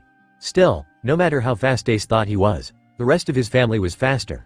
Luffy, Sanji, Usopp, and Coby vanished out the door before Ace could steady himself, the boy fruitlessly trying to catch up. On the deck, Coby dove, his dinosauric vision catching sight of Lily in the grass. She slipped between his fingers, her hands grabbing his face as he barreled toward her. The zone's cheek distended as she pulled, the rest of the crew seeing the young man get thrown by an opponent they could scarcely see. "Coby!" Grace cried, pulling a bottle of her sadness blue from her bag and squirting it toward him. She took control of its flight, the wave of blue sweeping past the Rosset. Lily scurried her way down Coby's shirt to dodge the airborne torrent, the tiny woman forcing him to roll over before crawling out from the hem and jumping away. She dodged stretchy arms, an umbrella, and ropes in her mad dash for Brook, the intruder treating the musician's bones as a meat shield without the meat. "What is going on?" Nami demanded as Luffy grabbed Brook's skull and stared deep into his eye socket. Lily leapt at him from within, the woman taking hold of the captain by the nose and throwing him over the railing. "Captain!" the ship herself yelled, ropes swinging from the rigging to catch the nearly overboard young man. "Ya dare try kill th, Don?" Jin questioned, sparking tonfa coming in from either side as Lily fell. She tensed, preparing to act before impact. "Stop!" Ace ordered from the doorway to the kitchen. Jin froze, his weapons only inches from the tiny woman. Gravity did not stop, pulling Lily down to the deck where she hopped her way to the toddler's shoulder. But young Master Ace, the logia, tried to protest. "You can't attack Lily, Ace. Who is that?" Nami demanded, her voice stern. "Lily's my friend, Mommy," the boy answered, taking the woman from his shoulder and holding her out on his palms. Lily's eyes widened as she concluded that maybe violence should not have been her first reaction. "See? We ate together, so we're friends forever." Sorry," Lily said, the crew gathering around to get a better look at her. She had mocha-colored skin with wavy, dark green hair that fell over one shoulder, a horned helmet hanging behind her neck in the same way Luffy and Ace would wear their hats down. Her outfit was almost tribal, colored yellow and light tan while bearing her midriff. The only splash of color was a red sash around her waist. She bowed. "I shouldn't have attacked you all. I have bad experiences with people finding me. I really hope I didn't hurt any of you." "She's beautiful," Sanji goggled, as expected. Nami glanced around. Besides a bruise on Koby's cheek, no one else seemed even slightly hurt. She knelt, getting eye level with her son and Lily. "We're all okay, Lily," she said, Luffy walking over to set a hand on her shoulder. "I'm Nami, Ace's mom, and this is my husband Luffy, the captain of this ship. It's nice to meet you. I'm Lily and Stomach. So Lily, what are you?" Luffy asked. "You're pretty strong for your size to be able to throw me and Coby around like that." "Oh, I'm a giant that ate the mini fruit," Lily explained, growing to a hand's length in height. As the crew watched, Ace pulled a fork from his pocket and handed it to her. "I can be full-sized or as small as 5 millimeters. I mostly stick with this for convenience when I'm not sneaking around, but I still have all my regular strength as a giant." "That's so cool," Luffy, Usopp, and Chopper gasped, the rest of the crew taking the explanation in stride. "What are you doing on our ship?" Nami questioned. "I was waiting for someone and your ship popped up out of nowhere. I didn't mean to climb aboard, it just kinda happened." "Our ship popped up?" Mary echoed. "What, were you, like, in a bottle or something?" "That's exactly what happened," the mini-giant grinned. "Wait, I don't have time to talk. My father is in trouble and I need to find him." "We can help you," Ace said, making an executive decision for the crew. "You'd do that for me? But we just met. Any friend of Ace's has our help," the captain smiled, officially agreeing with his son's suggestion. "What's your dad's name?" "Pans Fry. He's the greatest pirate chef in the New World." "Oh yeah," Sanji agreed, Amy nodding along. "Every cook worth their knife has heard of Pans Fry. He's famous enough that he's even cooked for Big Mom before," Amy commented. That was one of the only times I've ever seen her satisfied. Yeah, he's known for feeding the hungry, Lily said, but because we've stolen ingredients from the Navy and world government sometimes, they've arrested him and are taking him to impel down. I need to stop them. What are you doing on our ship? Nami questioned. I was waiting for someone and your ship popped up out of nowhere, Lily answered. I didn't mean to climb aboard, it just kinda happened. Our ship popped up, Mary echoed. What, were you, like, in a bottle or something? That's exactly what happened, the mini giant grinned. Wait, I don't have time to talk. My father is in trouble and I need to find him. We can help you, Ace said, making an executive decision for the crew. You'd do that for me, but we just met. Any friend of Ace's has our help, the captain smiled, officially agreeing with his son's suggestion. What's your dad's name? Pans Fry. He's a famous chef known for feeding the hungry, but because we've stolen ingredients from the Navy and world government sometimes, they've arrested him and are taking him to impel down. I need to stop them. We've been searching for hours, Usopp complained from the top of the mast, a spyglass in his hand. You don't think we missed them, do you? No way. Lily said from his shoulder. I'm certain of what I heard on the Navy ship I'd boarded. They said they were bringing my dad through the sea. It does seem like a questionable choice, Nami commented, her eyes on the clouds. Luffy stood beside her, Ace sleeping in his arms. The Malventimer Sea is big, but it's not limitless. They could have sailed around it, though it would add another week to their trip. Maybe they don't have the food for that, Luffy suggested beside her. If Sanji said we were running out of food, I'd go through a bad sea to get more as soon as possible. That's stew, Nami paused, cutting herself off. Actually, that might be a legitimate concern of theirs, especially if they're being humane and feeding Pans. You might be right for once, Luffy. Does holding a kid with genius-level potential make Luffy smarter? Jin goggled. I don't want to imagine it, Grace said with a shake of her head. Just the thought makes my brain hurt. Nami, we've got a news coup at R7, Coby called, warning both the navigator, treasurer and the rest of the crew in the process.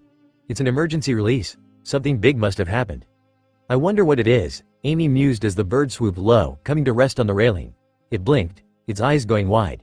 It might not take a lot to get Morgan's attention, but for info to warrant a special edition, he must think this news will shake the world. Or the government's higher-ups do.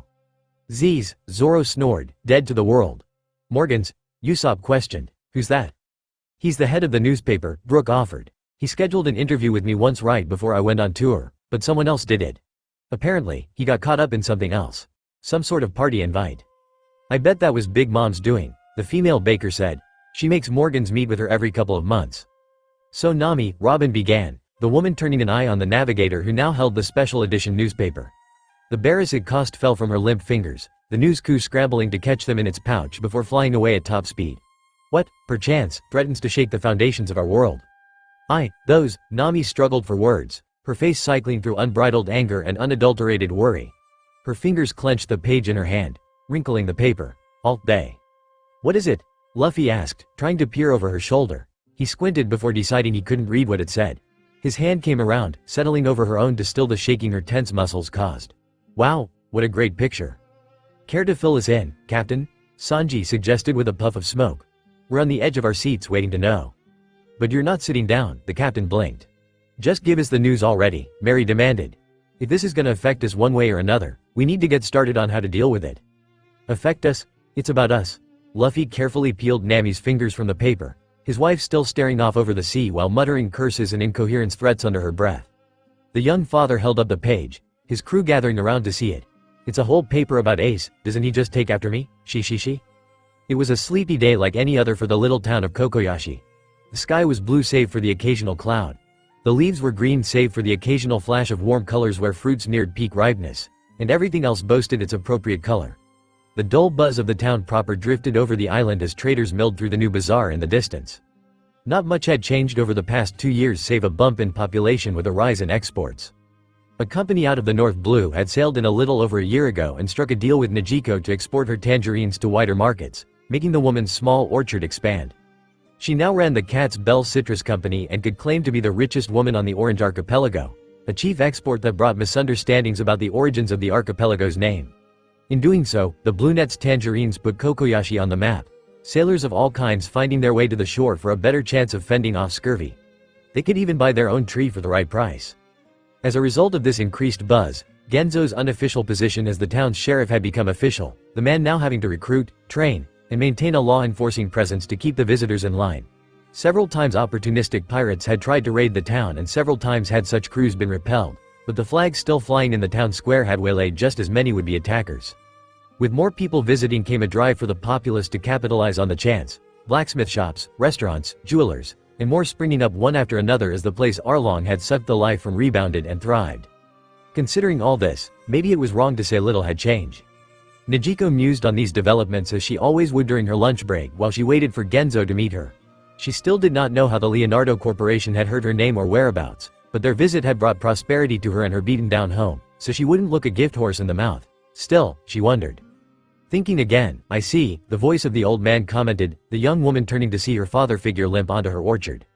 His once black hair was now streaked with gray, and the double heart attacks he'd suffered with Nami's first wanted poster had forced him to walk with a cane. But the scarred man had outright refused to allow such trivial things as age, temporary cardiac arrest, or a limp keep him down. Rather, he used his mandatory cane as an advantage, the sword hidden within, having felled tens of wanted men and countless others since the town's economic boom. In the end, their arrest of certain felons had allowed the local Marines to look the other way on the town's choice of flag. "Is it the usual?" "I'm just wondering how Nami's doing," the woman replied as the man fell into the chair beside her. The table between them held a wicker basket, the man reaching within to find several sandwiches and pastries from the local shops. Local wine chilled in a bucket of ice sat beside it along with their regular glasses. What would she say if she knew about all of this? "She'd probably compare your newfound wealth to all her stolen treasure," Genzo grunted, the wisp of a smile on his lips. "I hope that troublemaker is doing all right. It's been 2 years since there's been any word about that crew, and their flag wards off fewer pirates each week. I'm sure they'll be back. That last article about Luffy seems so deliberate. I know there's a message in it we aren't aware of." She turned, silently accepting the sandwich Genzo handed her while her eyes came to rest on a wall hidden from the outside air. Framed articles, each about the notorious Straw Hat Wood, each and every one around the centerpieces of the core crew that had saved their home when it was just a village under the thumb of the Arlong pirates. The second to latest addition to said collection was the article Nijiko had just referenced, the captain of the crew bowing his head in the ruins of Marineford. One paper did not fit with this theme, however, a page on the far right of the wall detailing the court-martialing and arrest of Captain Nizumi of Branch 16 and most of his men. That particular article had spurred a 3-day party with a decent chance of becoming a local autumn festival jokingly named the Rat's Fall. "I hope so," Genzo replied. The pair lapsed into silence, both nibbling on their sandwiches and sipping their wine. "Say, Genzo," Nijiko began. "How's Johnny doing? That last pirate captain to come through got him pretty good, right?" "Oh, he's recovering," Genzo answered. "That bastard stabbed him through the arm, but that's what the idiot gets for trying to shift to a two-sword style. I keep telling him and Yosaku to go back to fighting with one sword each, but the stubborn fools just won't do it." "Did they finally buy that house? I know they were talking about it last month, but I didn't hear anything about it afterward. Are they still saying their stay here is only temporary?" "Nako's forced them to start the paperwork," the sheriff laughed. "He keeps telling Yosaku if he wants to take his job and be Johnny's primary caregiver, then they need to get out of his office, and they can't exactly do that in the barracks where they've been living up to this point. If nothing else, they certainly liven things up around here." Nijiko giggled. Her mirth died away with a sigh. "I miss Nami." "Me too, kid." Genzo raised his glass, Nijiko matching him in a silent toast for their wandering family. Their glasses gave off a soft clink as the two put them together. "Belmir would be proud of you girls." "Thanks, Genzo." A news coo called from above, the bird flapping its way through the trees before coming to a hover beside the pair. Nijiko blinked. "We've already gotten our morning paper," she said. The statement earned a shake of the head from the avian delivery animal. It riffled through its satchel with its beak before pulling out a thinner paper with emergency stamped across its top. "Must be a special edition," Genzo observed, offering the coin necessary for the coup to hand over its merchandise. It saluted, taking wing toward the town proper. Genzo snapped the paper open, unfolding its creases so he could read the contents. "Now what do we have, H? What the fuck in Terabang?" "What's wrong in Terabang?" Nijiko demanded, having never heard such language from her surrogate father. He did not answer, white foam bubbling from between his lips. She stood, her wine forgotten as she came around the table. Genzo's eyes rolled, his body knocking him unconscious to stave off a worse outcome. The paper slipped from his hand, floating to the floor. This revealed that the special edition totaled 3 pages, the second having the usual yellowed paper of a wanted poster. "The Monkey Family expands," Nijiko read aloud from the headline, lifting the paper from the floor. "It has just recently come to the attention of the world that the Straw Hat Pirates have reconvened at and escaped from the Sabaody archipelago 2 days ago. Reports of the Straw Hats in the area had been proven to be imposters, save for continued hearsay of the survivor, Trihorn, Coby, bounty of 99 million, living in the area. This charade allowed the real Straw Hats to meet once more and escape. their arrival and subsequent leaving officially announced by the musician, Soul King, Brook. Bounty of 33 million, who announced himself as the musician of the Straw Hat Pirates during his final show. However, reports from retired Vice Admiral Monkey D. Garp via anonymous sources revealed that the pirate crew has a new member among them, the progeny of Straw Hat, Luffy, 400 million, and his wife, Cat Burglar, Nami, 30 million, a boy named Monkey D. Ace. Najiko wavered, needing to use the table to support herself as the news sunk in. Nami had a son. Last they'd heard about that relationship, the Marines had put Luffy's family name on her poster, but there were no rings to show for such a claim. She flipped the page, revealing the wanted poster that had been hidden within. Wanted, heir of chaos Monkey D. Ace, only alive, 57 million. The picture was an absolutely adorable little boy in a monkey onesie, his arms lifted to the sky as if cheering. His smile was infectious, even through the page, but his glittering, chocolate brown eyes and button nose were the same color and shape Najiko remembered on her adoptive sister. "I'm an ant," the brunette muttered with widening eyes. "I'm an ant, and nobody warned me. Go to damn it, Nami. You could have sent a postcard or something. I can't believe I had to learn about my new nephew from a freaking newspaper. Wait until I get my hands on your Den number. I'll give you an earful to rival Belmere. I swear to Goda." She continued to verbally assault her sister without the young mother able to defend or even hear her, even as the company tycoon pinned the wanted poster to the wall underneath and between the posters of the child's parents. She smiled, running her fingers over the picture. Genzo gurgled, slipping to the floor. "I need to call Dr. Neko," Najiko realized. Genzo's gonna have an aneurysm when he wakes up and realizes I can unironically call him grandpa. Haha. 57 million in Terabang, the crew, and Kaku, yelled as they observed the wanted poster.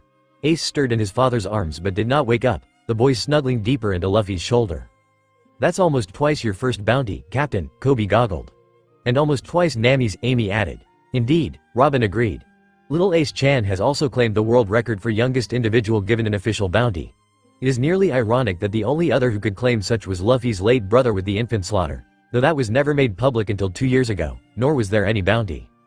To think the world government is willing to put that kind of money on a kid and even rush a wanted poster to the point of using that picture," Kaku said.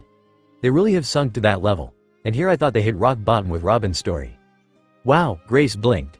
"They really don't want you to have influence over your son." "The heir of chaos," Frankie mused.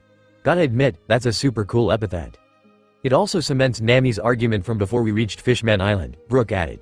"If this poster had come out and we'd agreed to leave Ace somewhere else, she would have worked us to the bone getting there to pick him up. Yo-ho-ho. It also destroys any chance Ace having a normal life," Jin said. "Not that any of us do around here." The ship rumbled, Mary perking up at the sound. A rope shot from her sleeve, the Klabouterman pulling herself up into the rigging. "Marine ships off our starboard," she called, locating the source of Sunny's warning. "We found our mark." "They've got Dad?" Lily questioned. "They've got a giant on a raft in the middle of 4 warships. If that's not your dad, we'll never find him." "Perfect," Robin grinned, taking command in lieu of Nami still foaming at the mouth silently swearing bloody murder on whoever put a bounty on her child. "Sunny, please follow at a distance to maintain visuals without risking discovery. We must convene to create a plan of attack." "I've got a plan," Luffy offered. "Attack? That's not a plan," the rest of the crew, Lily, and Kaku yelled. Their volume seemed to snap Nami out of her stupor. "Shut up," the woman roared, rounding on the group. "Don't wake my baby during nap time." "Oh good, you're back," Luffy grinned. "We found Lily's dad." "They've got 4 battleships," Usopp said. Known Luffy wouldn't find that information relevant considering his offered plan. "I agree with Robin. We can't charge in." Weetho laid out a map in the lounge, Mary said as she landed on the deck, rolling her momentum away. "The waters are calm, so she can follow without us needing to keep an eye out. We've got time to make a perfect assault. We'll get Pans, spirit him away, and toast our victory with a party." "Everyone, to the lounge," Luffy ordered. The crew moved as bid, Sanji kicking Zoro in the side to wake the swordsman. With barely a motion, the one-eyed Verde blocked the attack. "Oi, get up, shitty Moss, go drool over some butt, stupid noble." "You want to say that again, Moss brain in Terabang? Let me say it right in your face so you and your swirly eyebrows can read my lips, Arrow Cook." "We don't have time for this," Coby complained, he and Jin each grabbing one of the arguing men. Sanji and Zoro continued to growl at each other as they were dragged to the lounge. There upon a table, Sunny had commandeered pieces of various games and other paperweights to lay out the Marines' formation. The crew gathered around, noting that the 4 battleships, represented by some of Ace's toy ships and peppered with tiny game pegs, were organized into a diamond formation. The raft in the center of them, a decorative plate, had a miniature caricature of Luffy that Ace had made using sticks, coral, and rope.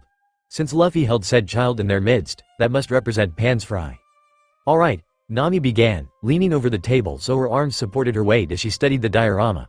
4 battleships and a raft in the middle, and we need to extract a giant from under their noses. Thoughts? Get in, kick butt, get out, Zoro grunted. That's easier said than done, Grace commented. There are probably 100 eyes on Pan's fry at any moment. We can't teleport him out without being seen. It might be even harder than that, Mary said. I don't know how up on the news you've been, but ever since Moby revealed himself 2 years ago and took Whitebeard's place as an emperor, the population of known Klaboutermans has risen exponentially. I helped Boss Iceberg carve hearts for 5 of them during our time apart, and there have been reports of even Marines treating their ships with love. They rarely stay on one ship with a dedicated crew long enough to create one of us, but I know of at least 2 Marine Klaboutermans that have come to light as publicity stunts. The Rover and Fighter Spirit, owned by Garp and G8, respectively. It's unlikely but possible we could face some here. Klaboutermans can sense each other at distance, Kaku offered. We aren't sure how or why, but if there's even a partial spirit, getting Mary in will be harder and beat an opossum at acting. Lucky for us, Sunny isn't the only super ship we have, Frankie cut it. Both the Ladybug 2 and the Shark Submerged 3 can carry part of the crew, not to mention those of us that can fly. We aren't getting out undetected, Sanji breathed. Pans is just too big for that. Either we need to get him to swim or we need to steal the raft. The latter is implausible, Robin observed. Super duper hard, Captain, Coby said, Luffy closing his mouth as his unspoken question was answered. The former, however, contains considerable merit considering how little the Marines could do to a giant. I trust Sunny has the strength to pull Pan's fry through the water behind her? You know it, Frankie grinned. And that's why Mary will be leading one of the distraction teams, Nami decided. We'll break into 3 teams led by Mary, Coby, and Usopp. The crew had various reactions, but none so pronounced as Usopp's or Amy's. The sniper's mouth fell open, his eyes bulging as his head whipped around to stare at the navigator. Amy goggled, the blonde also staring at the young mother. Me? The sniper managed. Him? The baker demanded. Let me explain, Nami said. Mary will lead Team 1, the flying team. This group will consist of Mary, Sanji, Kaku, Billy, and Amy. You all will keep a visual of the Marines from the sky and intercept them if something goes wrong. Wah, Billy saluted. Team 2 will be the distraction team consisting of Coby, Jin, Frankie, Brooke, and Luffy. You all will take the Ladybug and flank them. You'll use big, obvious attacks to attract their attention and give them the runaround. Luffy raised his hand. Luffy, Coby will explain what I mean later. Luffy lowered his hand. Wait, Jin blinked. Donna, does that mean Usopp's in charge of the infiltration team? Me? The sniper questioned again. That's right, Nami responded. Usopp will take Zoro, Grace, Robin, Chopper, and Lily in the Shark Submerge and sneak in while the other teams distract them. I trust you'd want to meet him since he's a giant and your aversion to danger should help keep you from acting too early. Extract Pan's fry and get him to swim to the Sunny. She'll pull him while the other teams get out and meet back up here. If we have to beat them off to get away, we'll deal with it then. Sound like a plan? What about you and Ace? Luffy questioned. Nami turned toward him, gently setting a hand on the head of their sleeping son. He'll stay here on the ship away from danger. Sunny can watch over him while we're away. I'll be overseeing everything from my waiver. Everyone, be in constant communication. If things go wrong. Pardon, Coby interrupted, but I think you mean when things go wrong. Fine. When things go wrong, improvise and get everyone out. They'll know we're there by then, so go nuts, I guess. The Ladybug chugged along the surface of the water, her red and black paint job bright but altogether small for the vast ocean. Frankie sat behind the wheel, Coby at his side while Jin, Brooke, and Luffy filled the back. The skeleton picked at the strings of his guitar, a lively melody filtering through the air. And that's what Nami meant when she said to give them the runaround, Coby finished, the zone glancing back to see if their captain had followed along with his explanation. So it just means to get their attention so they chase you even though they can't run on the ocean? Luffy blinked. Why didn't she just say that? She did, just not as so many words. Oh, Luffy nodded, but the rest of his present crew concluded that he tallied it as just another thing that people say in complicated words or weird ways for no reason. So when are we starting? I'm getting hungry. You're always hungry, Jin chuckled. Coby turned his eyes from the back seat to the skies, his enhanced vision picking out the bird-like specks that were his fellow pirates. Up above, Mary, Sanji, and Kaku used their moonwalk, or variants. The stay airborne while Amy rode Billy beside them. The snail in Coby's pocket rung, the young man pulling it out with a CA lick. Mary here, the voice of the Klabouterman announced. Fly squad is in position. No marine ferries felt. I think we can conclude that they won't be a problem today. Good, Nami said, the snail nodding in time with her. What is D-Team's position? 2 o'clock to the Marines, Mary answered. We're under the raft, Usopp offered, his voice shaky. Nothing's come for us so far, so I think we're good. Alright, Nami grinned. D-Team, light up. That means go, right? Luffy asked as Coby hung up. The Rossett nodded. Let's go, Frankie, take us in. You got it, Captain, the cyborg responded, turning the wheel to port. The Ladybug banked, all but charging the Marines on the horizon. Their battleships grew, dwarfing the coming paddleboat. Bells and whistles rose from the battleship in the lead as the Ladybug came into view. They could see of the deck by the railings coming to life with activity. Marines ahead. I think they've super seen us. Throw me, Coby, Luffy ordered, jumping onto the zone's hands. Coby grunted, launching the young father upward where Luffy continued to climb in height with moonwalk. Third gear, gum giant pistol. A shape shot from the deck of the Marine ship, the figure intercepting the massive fist and redirecting it to the side. Luffy's attack still grazed the side, shearing off tealing the metal hull down from the force. Marines scrambled to assess the damage and make necessary repairs while others reached for their rifles. It's the Straw Hats, a voice yelled. Coby assumed it was the one in charge, but he was too far away to make out any details other than it was a man wearing purple with long hair. Ships 2 through 4, give chase, capture them. Beat it, Luffy ordered as his arm deflated, Frankie throwing his detachable hand to grab the captain and pull him back to their little craft. Luffy hit the seats hard, but Frankie had already moved, throwing the lever needed to put the Ladybug in high gear. Her decorative wings buzzed as the gears beneath went into overdrive, the small boat pedaling away. The two battleships on either side and the one behind surged forward, 3 of the 4 now giving chase to the Straw Hats' shopping vessel while the attacked ship, the one connected to the raft, slowed.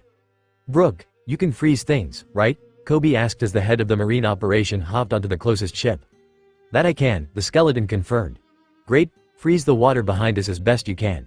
Jin, use your electricity to melt about half of it. Understood, the monk nodded. I don't get it, Luffy admitted as his crewmates moved to follow Coby's plan. Why make ice just to get rid of it? Above, the Fly Squad, as Mary called them, watched the 3 battleships as they peeled away from their formation to chase the Ladybug. Ice bloomed over the water at Brook's beckoning, the crystals almost beautiful. Whenever the structure was large enough to take some damage without falling apart, Jin would lash out with a bolt of lightning, the ice wherever it struck flash boiling into steam that then cooled into fog. Under Frankie's guidance, the Ladybug arced around, clearly trying to encircle their chosen battlefield in said fog. You clever lizard, Mary grinned. Her grin faltered, however, as a figure leapt from one of the ships and started making its way toward the smaller vessel. Look alive, everyone, we've got a bogey inbound. Fly Squad, intercept. Mary lead the charge, the rest of her contingent following as they launched forward toward the figure. It seemed to sense them, turning to face the approaching group. He was a Marine with long hair and a mohawk and a well-groomed mustache, dressed in a purple pinstripe suit, and his Marine coat hung from his shoulders like a cape in that way that so many Marines preferred. His eyes narrowed, the man drawing a blade with a flower-like guard before whipping it forward, launching a flying slash at the pirates. Mary responded in kind, the ship girl launching a pair of tempest kicks that met the slash with a burst of wind. Kaku pushed, overtaking Mary. He vanished with a cry of, shave, and reappeared with his swords locked on the Marines. Vice Admiral Momonga, Kaku greeted. It's been too long, how's the wife? Spring Wind, Kaku, the Marine grunted. You traitor, so you've joined the Straw Hat Pirates, have you? Was this your defection plan all along? Didn't exactly plan any of it, the ex-agent replied, the 2 swordsmen separating. After I got run out of Water 7, I needed to go somewhere. I'm just a tag along for now. Falling axe, a spinning Mary dropped from above the 2, only for he leg to be intercepted by the blade the Marine held. The Klabouterman gasped as her momentum hit the sharpened edge, severing the appendage. Shit. Concase, Sanji yelled, his own kick landing on the flat of the sword. Billy Dove, catching Mary as Amy threw herself through the air at the Vice Admiral. He jumped away from the ballistic woman, only for the hooked end of her parasol's grip to catch the chef's leg, the blonde adding his own force as Amy corrected her course. Parasol shoot. The pair called. Back on the ocean, the shark submerged surfaced beside the raft, the giant's bulk hiding it from the already distracted Marines on the deck. Robin was the first one out, the woman blooming eyes across the surroundings as she scanned for possible danger. Zoro, Grace, and Lily boarded the raft as she did so, the trio followed by Usopp and Chopper bringing up the rear. The giant prisoner, a giant comparable in size to Dory and Broggy back on Little Garden, was chained to a cross set in the middle of the raft. He had a bag over his head, the symbol for sin stamped across the sackcloth. The situation is clear, Robin informed them, the giant's head jerking at the sudden voice. The Vice Admiral is engaging with the flying team while the other 3 ships are in pursuit of the Ladybug. Luffy severely damaged the remaining ship. I estimate we have 5 minutes or so. Father, Lily called, the girl in her 1-foot form hopping up to stand on Zoro's shoulder. Dad. Lily? The giant rumbled. Is that you? What are you doing here? I found some friends to help me rescue you, Pan's Fry. Robin interrupted as Chopper gave a cursory look over the giant for any serious wounds. Much of our crew is currently distracting the Marines. Zoro, cut him loose, Usopp said. We have to get out of here before the Marines notice us. Zoro nodded, his first slash cutting the bag away so Pans could see those rescuing him before the swordsman proceeded to the chains. The giant blinked, his eyes having to adjust to the sudden light. He wasn't ready for the loss of the chain supporting him, the man sliding to the raft from his half-standing position. His bulk sent the floating platform rocking, seawater sloshing over the edges. Who? The giant rumbled. What? How? Lily, what's going on? We don't have time to explain, Usopp insisted, we have to. Hey, the prisoner's escaping. Ah, Usopp screamed. Someone do something. Dose Fleur. Clutch. Robin crossed her arms and clenched her fists, her bloomed arms cracking the backs of the closest Marines. We've been noticed, she noted. I know, Usopp yelled, the activity on the shipbuilding. Dad, do you have the strength to swim? Lily asked. If you can make it to their ship, we can get away. I think so, Pans responded, pulling himself to his feet. Just let me. His shoulder exploded, or more accurately, something exploded upon contact with his shoulder, the giant staggering from the force. His old shirt singed, the man staggered. Again, the shifting of his bulk caused the raft to unbalance, throwing Usopp and Chopper off their feet. The hell was that? Zoro demanded. To the wider area, the explosion was large enough to catch the attention of both the D-Team and the Fly Squad as well as the Marines they were trying to distract. If it wasn't the initial flare, it was the sound or the smoke, but one way or another, every sentient in the area knew. Someone attacked Pans. Amy yelled. What? Momonga questioned, his iron body defense tanking a punch from Amy. You ordered that, didn't you? Sanji accused, Mary swinging around his leg as she recovered from another near miss with the Vice Admiral, having regenerated her leg by destabilizing. You had plans to kill him as someone tried to rescue him. Of course not, Momonga rebuffed. The law states that, when captured, all pirates must stand trial before sentencing. They are not to be killed or executed unless actively resisting or pose too much risk in the current circumstance. But wait, Mary blinked. If you all didn't do it, and he didn't do it, who did? I don't know, the Marine scowled, but I intend to find out. I will defeat you pirates, but I think this breach of protocol takes precedence as I am under orders to escort Pan's Fry, not capture you. Will you agree to a temporary ceasefire until we understand more? You're surprisingly nice for a Marine, Amy commented. She turned, each pirate making eye contact with the others. They nodded. Yeah, we agreed to your conditions. Very well. An uncomfortable bargain for all struck. The group made their way to the raft. Another submarine had breached, its surface littered with men dressed in dark cloaks. At its top stood two figures. One WASRM with a top-knot hairstyle and a chest plate colored red and yellow with a white emblem of some kind. His arms were left bare save for a pair of red armored bands by his wrists, showing off his musculature. The one at his side was an alpaca, but with clear machine parts along its neck and sides, the animal's neck resembling the barrel of a large gun. Bararara. The long arm laughed. Looky here, boys. We come for one pirate and find us a plethora. Who are we looking at? Sir, one of his men called, his hands holding a stack of bounty posters. Individuals here include Pirate Hunter, Zoro, Devilchild, Nico Robin, Longnose, Usopp, the Mood Painting Magpie, Grace. New bounty of 55 million, and Monster Doctor, Chopper of the Straw Hat Pirates.